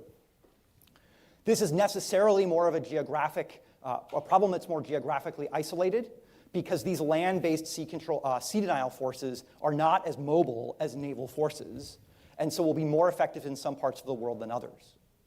But one of the things that will matter most importantly in this is the increasing range of these forces, particularly by great powers. So the shore-based sea denial threat that we will see from China will be very different than that which we see from Iran or a non-state actor like the Houthis, which means there will be important geographic variation in how we need to deal with that threat. Okay. Mr. Chemper, you have a front row seat in the Department of the Navy in a very important position. You get not only a daily situational awareness of what's really going on out there, you also have a key role in shaping the force for that. From what you've seen, current crisis in the Strait of Hormuz highlights how difficult it really is to secure choke points. And I would almost argue it's like, maybe we should learn from that with China. But what does this say about our ability to protect our own use of the maritime continuum, and perhaps even more importantly, our ability to threaten somebody else's access?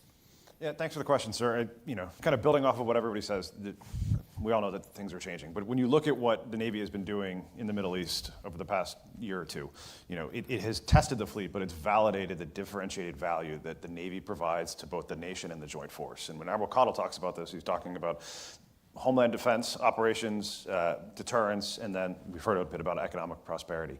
The fleet that we have is incredible at what it is doing. Only the U.S. Navy can start in the Med. The Ford goes over to South America, conducts operations, goes back to conduct combat operations. No other Navy can do that. But it's not just the main battle fleet that we have, and this gets to the question about how do we stress other adversaries. CNO has us tackling tailored options. Tailored offsets is what he's calling them, these tailored force packages that are functionally focused so that you can have a sea denial component that is geographic and threat specific. This allows us to have command of the sea in the open ocean, but then also tailor our approach to narrow bodies of water, to littoral operations. And it's this combination of scalable offsets that addresses the time component that Admiral Richardson was talking about, coupled with the main battle fleet that provides the Navy a foundation today and then into tomorrow to continue to maintain our role as a global force. All right, really appreciate the initial insights we've gotten from the panel. I want to zoom in. We're going to go kind of lightning round here in the interest of time. But Jeff, I really want to challenge you on a question here where your essay begins with sort of protection of and interdiction of commerce, how important that is. And it sort of eases in as you read through the essay of like, sea control is really important if we're going to be able to project power. So is this a sea change, or on the one hand, if you have, we got to do a better job at sea control in order to be able to project power, or is it truly a sea change where we're going to think differently and go after the enemy's center of gravity of his maritime trade, protecting our own maritime trade, which really sort of implies a different operational concept, different training, different force structure to a certain degree? How do you approach that problem? Is it big, or is it just better sea control to project power? It's big, sir. Overall, I would say my focus is not on what national policy is how we as a Navy best support it. So whatever we want to do at the national level, whatever our strategy is going to be at a national level, we need sea control to do it. But that is getting more and more difficult, as we've talked about, to establish.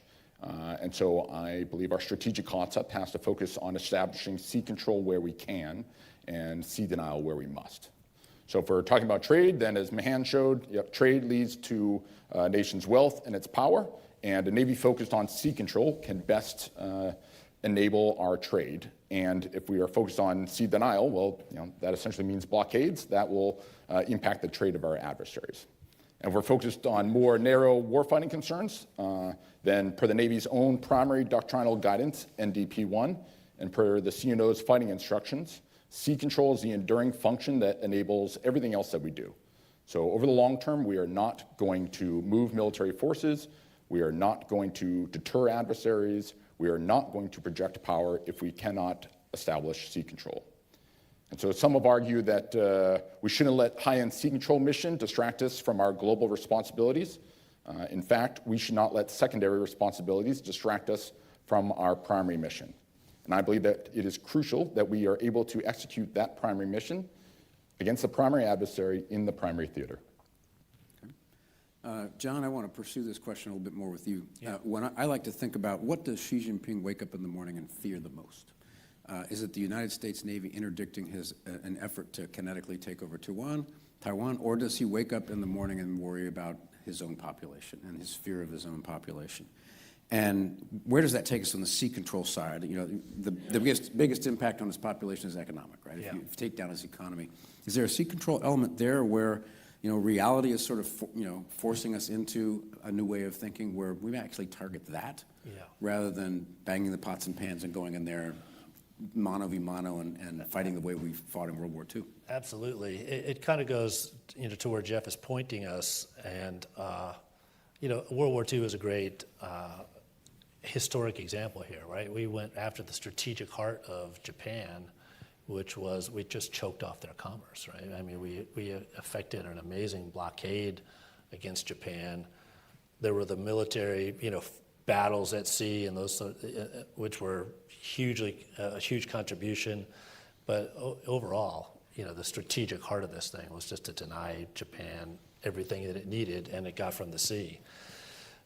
China is kind of going through their, post-continental phase, I would argue, right? To use kind of Huntington's structure there, where, the continued prosperity of the People's Republic of China is going to mandate that they go offshore and they establish all of these trade routes and, a global economy. And they're doing that, very effectively. But then, how do they defend all that? The strategic heart, I think, of the People's Republic of China and what Xi worries about when he wakes up is the credibility of the Communist Party. And so that's, I think, founded essentially on a combination of nationalism and economic prosperity. This implicit agreement they've made with their people to continue to increase their standard of living. I think that sea control can affect both of those things, just like it did with Japan. And you can see this now with the Middle East and the Strait of Hormuz being closed. 80% of that oil goes to Asia. And so, that's the ability to just control the seas and deny that economic influx of imports, that will have an impact. I think also with a quick response force, even in the near proximity, inside the first and second island chains, when we can respond faster with a quick response force and actually attrite PLAN forces in their own backyard, that will start to impact this nationalist pillar of credibility where, hey, they can't even defend their own forces in their backyard. And so I think sea control properly applied at the right tempo, where we outlearn them in their own backyard, is critical and will go right to the strategic heart of the conflict. Yeah, on the maritime commerce thing, the historians in the room will recall Operation Starvation, which really had a bigger impact on Japan than, the nuclear weapon was sort of coup de grace, but is, mine warfare and submarine warfare taking down their commerce is really what drove them into the dirt. Dr. Sand, I want to paraphrase Henry Kissinger. No wise nation can do everything everywhere all at once, right? Does the Navy, United States, have the resources to realistically remain a dominant naval power in a global, multi-theater, contested environment, or is it already having to make hard choices? And you see this in your war games. Are we able to do everything everywhere all at once? I think the short answer is no, right? And if you want global maritime domination, you have to be dominating somebody else. It's always a competition. I think one of the key trends in American national security, key things that's different about the time we live in, is probably this is the first time since the founding of the Naval Institute when we face a competitor who it is not obvious that we have more economic power than. And so that means it's going to be a lot harder to harness those resources to be sure that we can dominate. And so it's going to mean that, yes, we're going to have to set priorities. But I think that we can mitigate some of that risk by taking advantage of some of the asymmetries in sea denial that we've already talked about, and so that those priorities might bite less than they would have in other circumstances. Okay. I'm going to ask Mr. Tremp a question, but I also want to alert the audience that you're going to have an opportunity to ask our panel questions on your own. I would only suggest, though, that we're looking for things that end with a question mark. We're not looking for manifestos. And I have a couple of guys from New Jersey in the back of the room who will take care of you if you get up and try to lecture us. But please be thinking of exciting questions are good. Just make them short and exciting questions. Mr. Tremp, from your very important vantage point, if we're to move more towards a sea control force, what, if anything, should change in how the Navy's built, trained, armed, deployed, and employed? Can you do the same thing with a different thing with the same force we have now? Or how are you thinking about this in the department and shaping the force? Because as John pointed out, you're making decisions that are going to affect us for decades. Yeah, I mean, one of the key components of our force design work is we want to look out into the future and sort of articulate that environment and then project backwards in time. And we like to say, very similarly, the decisions we make today are going to deliver capabilities in the 30s and they're going to last for decades. That typically applies to the main battle force, the large platforms. What the CNO is putting in place now with the hedge strategy and then the enabling concepts underneath it, force design, warfighting concept, and deterrence concept, is a combination of tailored forces, which I talked about, offsets, but hedges around the world, an acknowledgement that adversaries are increasing their strengths in certain regions, and we have to counter that through some asymmetric approaches. We need to think differently about how we are developing programs and capabilities to address those threats. And so looking at modular, scalable options with containerized capabilities on unmanned systems that operate alongside the main battle force, designed for a specific function, gives future combatant commanders the options that they need. And it goes beyond just I need a carrier strike group or I need an ARG. I need to accomplish this objective. So that's the task that we're on, as we're trying to define the future. But we're also recognizing that it's going to take a culture shift. It's not just the things, and CNO is big about this. We have to look at all of the layers, the end-to-end design necessary for the future Navy. Do we have the training necessary? Do we have posture right? Do we have the people in place? Are we educating them? Are we wargaming and experimenting, developing a complete capability set so that when we deliver something to the fleet, it is a whole package and it's not on them to experiment. So it's this end-to-end approach, not just the things, but all of .MLPF, all of the associated elements that generate that naval combat power today and in the future. And John, I'm going to ask you this for two reasons. One, you're not an official Navy person anymore. Yeah, so I'm the trusted disruptor. And the second is you had to run a budget as the CNO. Can we afford all this? I think yes, right? And I would say, with all due respect, it's really, hedge is an interesting term, I think, right? Because it's sort of like an insurance policy, or it's sort of inherently defensive. And I would articulate that maybe, it's sort of a response force and a capital force, right? And so what the CNO talks about a hedge force, he's really talking about that response force that can respond, more quickly, so that we can maybe not be everywhere, all at once with everything, but we can be there with something at a strategically relevant time frame, and with the right capabilities to at least hold the situation until the threat conditions pertain, so that we can move in with the more capital forces, right? And so I think with that type of a design, a response force and a capital force design, the response forces tend to be less expensive, right? But not exclusively. And we think, not really kind of in terms of high-low, which is a budget thing, but fast and slow, which is an operational thing. And I think, by doing that, we can not only afford it, but it'll allow us to confront what we really can't even predict in the future. Right. In terms of, so it builds in that adaptability and the necessity to kind of move at speed. So again, be thinking questions. I don't see anybody moving towards a microphone yet, so I'm going to keep asking. In terms of capabilities, when I think of, look at this. When I think of just very, very quickly, when I think of capabilities with sea control, I start thinking of a continuum of force, lower kinetic, higher kinetic. I think of things like advanced sea mines. I think of what we're actually seeing before us with the Navy and Marine Corps team right now, where we're actually doing probably more to interdict ships by boarding them and stopping them, both from Venezuela, sanctions busters, but also Iran.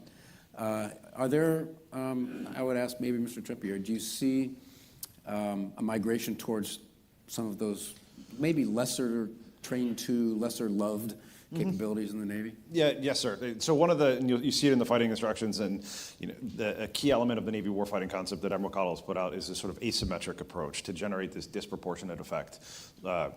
Cost in the generic sense, low cost that has a high cost to the adversary. So sea mines is a great example. It is the classic asymmetric approach. Very easy to emplace, very difficult to remove. But we are looking at lots of different options that incorporate unmanned systems, special warfare operators, CBs, some of these other capabilities that are not just large platform, high kinetic options. Okay. All right, we are now going to turn to the audience. Mr. Roddy. I know there's some cringing with me standing at the mic here, but if the goal is sea control, my question is about the means we are investing in. what does a nuclear-powered battleship have to do with sea control in an age of small, smart things? Anybody want to take that on? Maybe I will. I mean, look, I think that, a capital force, right, which brings mass to the problem. Talk to Admiral Paparo, and he will tell you that small, smart things, you can't win without them, but you can't win with only that stuff, right? And so there's going to be a role for mass in naval power. That, as I've described it, kind of our capital force. Has the threat environment changed? Absolutely. So welcome to warfare, right? The threat environment changed. What's going to be our response to that? Well, it's going to be to build a response force that can get in and set the conditions so that this more deliberate force can move in and win the day, right, in a decisive way. And so,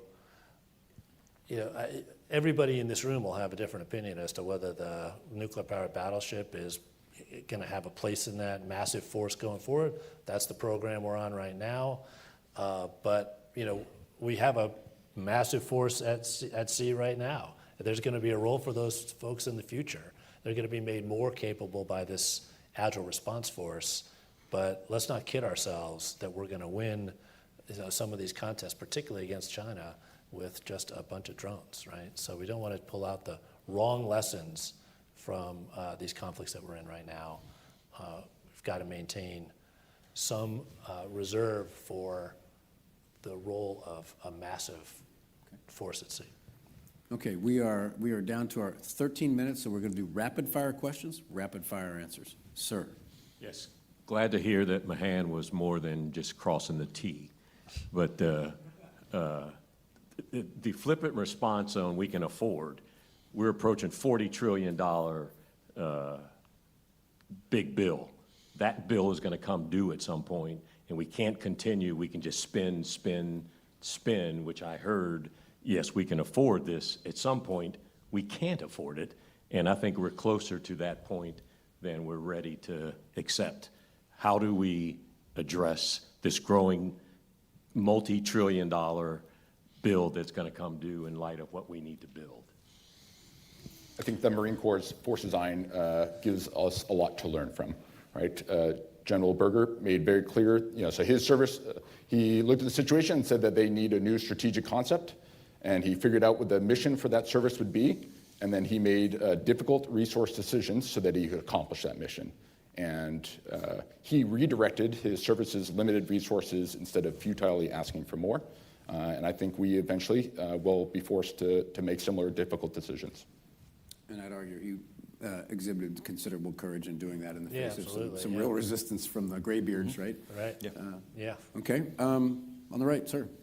Yes, Trent Hone. First, just thank you, Admiral Richardson, for praising my books again. I really appreciate that. But to Commander Vandenagel, one of the things that I really liked about the structure of your article is how you articulated a new strategic concept and then related that to force structure and design implications. I'd like to see what you would say about that. How would you articulate that to the rest of us, hearing everything you've heard on the panel so far? And then I'd encourage the panel to respond to what Commander Vandenagel says. Thank you. Less than a minute. Yeah. Yes, sir. So, I mean, we all like talking about platforms, right? I work on a platform. I love that platform. I wrote a book about different platforms, but really we should be talking about weapons. An overall mission and weapon drive fleet design. So historically, navies have figured out what their primary mission is, what weapon will accomplish that mission, and then design their platforms and tactics and overall fleet to maximize the number, range, and destructiveness of those weapons to best accomplish the mission. So when the ram was the best weapon, navies built galleys with the speed and maneuverability to best use the ram. And when the smoothbore cannon was the best weapon, navies built ships of the line to maximize the horizontal and vertical concentration of cannon. And when the large rifled gun was the best weapon, navies built dreadnoughts and battleships with the size and stability to maximize the size of the large rifled guns. For the transoceanic navy, the primary weapon, or the primary mission, was power projection. And the best weapon to accomplish that, at least in permissive environments, is the aerial bomb. The only platform that can deliver an aerial bomb is an aircraft, and that requires aircraft carriers and destroyers, leading to our current fleet. Today, in the pan-oceanic era, our primary mission is sea control and sea denial. The best weapon for that mission is the missile. Unlike aerial bombs, every platform in the fleet can launch missiles, and it allows for a fundamental shift in our fleet design to greatly distribute our weapons while still being able to concentrate our firepower. And so I believe our challenge for our Navy, and this is going to last decades, is what fleet design will make best use of our limited resources to maximize the number, range, and destructiveness of our weapons to best accomplish the mission that the nation now requires of us. If I could just respond to that really quickly, I would also add into that the role of information as a weapon, right? And so in order to employ some of these long-range systems, there's an entire chain of events that has to happen starting in space, including cyberspace and all of that. And so I hesitate a little bit when we are talking about kinetic things, right? Because one thing, it's going to be very difficult for us to out-manufacture the Chinese. And so we have to make sure that we're thinking about a way that turns inside their decision loop and renders a lot of their force ineffective, and I think information control is that. I think information is vital, but it is not a weapon. I mean, it allows us to use weapons. It's vital, right? We're not going to deliver, we just buy weapons, we have no information. Absolutely agree. But I mean, I would look at it from the enemy's point of view, right? If I tell the enemy I have great information, they will be worried. But if I tell them I have great information, I'm using that to deliver a weapon against their hull, then that will deliver effects, and that will accomplish missions. Say on the information side, there's a totally different train of thought that's not necessarily related to the Navy Marine Corps team, but about influencing the Chinese people through the information space, but because they're doing it to us. But what you're referring to, John, I think is the escalation ladder that I talked about. It's not just about sinking Chinese merchant ships at sea. Right. It's about making them not go where they're supposed to go, and that can be done with mines. By they're not going to go if they think they're mined in. Right. Being able to interdict them with boarding teams and the like. So. There is a continuum there that we have to be mindful of.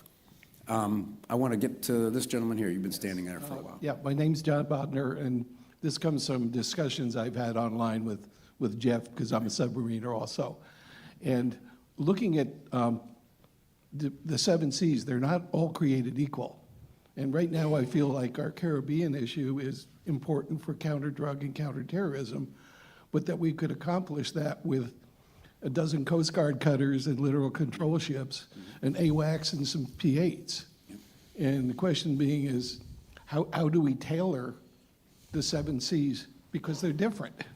Yeah, so I would say one of the things that we've talked about is, you talk the Coast Guard, and this gets to difference of opinion on hedge, but the Joint Force is a hedge for the Navy. So leveraging Coast Guard, leveraging Army units, in addition to tailoring packages. So rather than an ARG that goes down to the Caribbean, you have an LCS and an amphib and an unmanned surface vessel to accomplish a specific objective. That's the goal.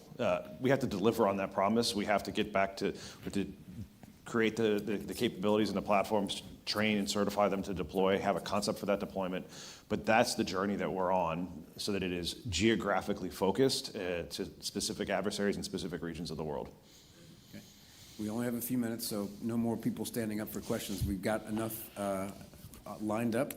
Apologize for that, but sir, we'll do a quick question, a quick answer. Thank you. One of the premises of Huntington's article was to sell the point of the Navy so that it would be invested in by the nation. If we woke up in the morning with 24 CGN-X's, 30 or so fully capable Zimwalts, and about 40 Seawolves, I think we would have a different mindset or conversation today. Where did we fail to make that case for a fleet to have command of the seas, let alone local sea control in Westpac, and how can we learn from that to not do it again? One of the things I'd start with is the purpose of the Navy is not to justify itself and get money. The purpose of the Navy is to exercise sea power the way it's supposed to be. But John, you were sort of in that harness. It's an interesting dynamic. I take a little bit of an issue with Huntington in that right now I think the Navy enjoys tremendous support. Right? I mean, there was a long time period where we were articulating the demand part of the equation, right? So, hey, we need to make sure that people understand the importance of the Navy. We need to stir up this sense of demand. Right now, we've got a supply problem, right? The demand for a Navy is urgent and expansive, and we're having trouble meeting that demand, whether that be the submarine force or the maritime industrial base. And so having a coherent strategic concept allows people to articulate why they support a Navy. But I think the Navy, for all the reasons that you just said, is supporting the nation's prosperity and all the elements of national power. There's a strong demand signal for the Navy right now. It enjoys pretty solid support. Okay. These guys have been waiting a little longer, so, sir? One of the powerful ideas in Commander Vanden Engel's recent article was the creation of a separate domain for the development of robotic and autonomous systems. What is the initial reaction to that idea, and what is the likelihood of it happening? And as I read the article, it appeared to be a prominent part of what you are promoting. So, the two of you? So we've recently been doing work on exactly this question up at the War College. And I think the challenge that I see is there's a tension the Navy faces in this decision, which is I think Jeff's argument is right, that for innovation in the short run and to develop a career path for officers that's going to lead them to be promotable, we need to sort of break RAS out. But in the long run, once RAS is normalized, if it's broken out, right, it might not become a core part of the fighting force. And so the challenge that we have to do is how to figure out how do we enable the innovation to happen without siloing it so it doesn't eventually become a core integral part of the Navy. One of the things you find when you silo things that the antibodies come out and kill it. You become the other. Got it? Is that So Eric and I have been working on this for a while, but RAS is not a monolith as well. And so part of this, we have to understand that there are certain things that are mission replacements, munition replacements, and start to break it down into these different components. And so you might experiment with them differently so that we can actually bring them into the force, and it is not just something that somebody else does either behind a door because they're controlling it. It is actually bringing it into that integrated capability set that is the combined approach between the tailored offsets and the main battle force. Thank you for the direct answers. So I've pleaded for forgiveness to have two more questions, but we'll do them quickly. Sir? All right, thanks. I appreciate that. My name is Joe Heitzer. I work with the Defense Logistics Agency. Given the new strategic shift that we're undergoing, what is your advice to somebody on the ground that's trying to drum up the defense industrial base to support you guys? Well, advice to the defense industrial base. So I'll start. We're trying. We hear a lot of that chicken or egg. Tell us what you want, or tell me what you have. And so events like this help. But part of it is how can the capabilities that you're developing fit into the Navy model? And what I mean by that is it's great to have an unmanned service vessel, and we kind of know what it's going to do in endgame, whether that's explode or that's going to deliver, in your case, logistics pallets. But where we could use help is in your ingenuity for what is that concept of deployment? How are we getting it to that final tactical mile? We have some ideas, but that give and take, that will help, I think, resonate inside the building of this is more than just a piece of gear you're trying to sell me. It is a complete end-to-end capability. I think I'm going to weigh in a little bit on this, because having been on, like a couple of other people in the room, been on the board of a major defense prime, and also having started a defense tech venture capital fund, totally opposite ends of the spectrum, right? And for the primes, they're under a considerable amount of pressure right now to deliver more and faster. You've read about this in the news. The Deputy Secretary of Defense is on them like you know what. And they're trying as hard as they can. It's a difficult thing for them to do. But for them, they tend to only do what they're required to do because they're publicly held companies. They have profit margins they're trying to protect. And to try to invent new things that the department hasn't asked for is a difficult thing for them to do. So the department needs to ask them, say, look, we really want you to take a little more risk here, and here's this really cool idea we'd like for you to flesh out. At the other end of the spectrum, the department's done a really nice job over the last couple of years of opening up to the defense tech space. It's like, hey, bring your agile, innovative ideas. I think the department could probably do a better job of articulating exactly how those ideas penetrate this big thing called the Pentagon and actually get traction.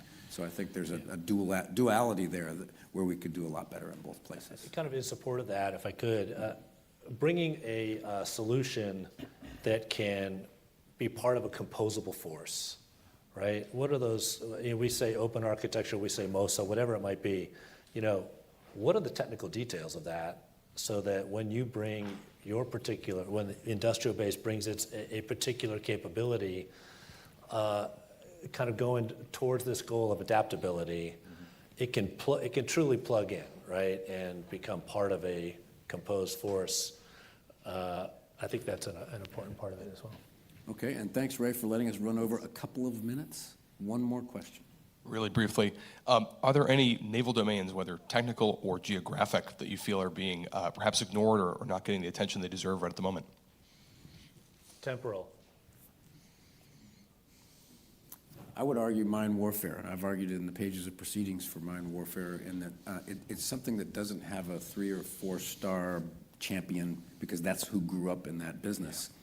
But it's got as Mr. Trempe said, it's disproportionately capable to exercise sea control over an adversary. And when you think about the 21st century technology world in which we live, we're just not even close to what the art of the possible is there. Yeah. I don't know if anybody wants to. I would say that undersea operations, seabed operations, we've talked a lot about the role of trade and economic flow of goods. That is the output of trade. Trade is usually happening along seabed cables in bits and bytes, and so protecting that and understanding that domain to a greater degree. I'd say the surface fleet. So I said we have to deliver large numbers of missiles.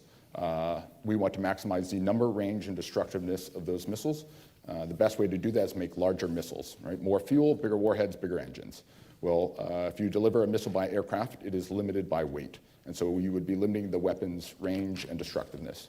There's obviously lots of tactical benefits of living by aircraft, and then same thing by submarine, right? There's lots of tactical benefits of delivering missiles by submarine, but whereas aircraft are limited by weight, submarines are limited by space. Surface ships are not so limited. They have buoyancy on their side, so they can deliver large numbers of large missiles over long distances. I would say the one last thing that I would add, which echoes many things that have been said, is the essence of sea control is being able to protect the flow of commerce.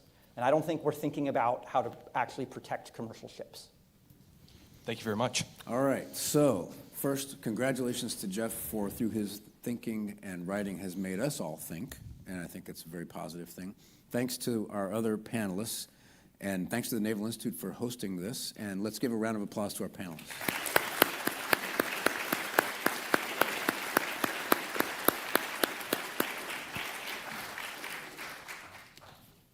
Well, the sign of a great panel is when you run out of time before you run out of questions. So great job to our panelists. Admiral Winnefeld, thank you for being an expert moderator. It was a fantastic panel, so thank you.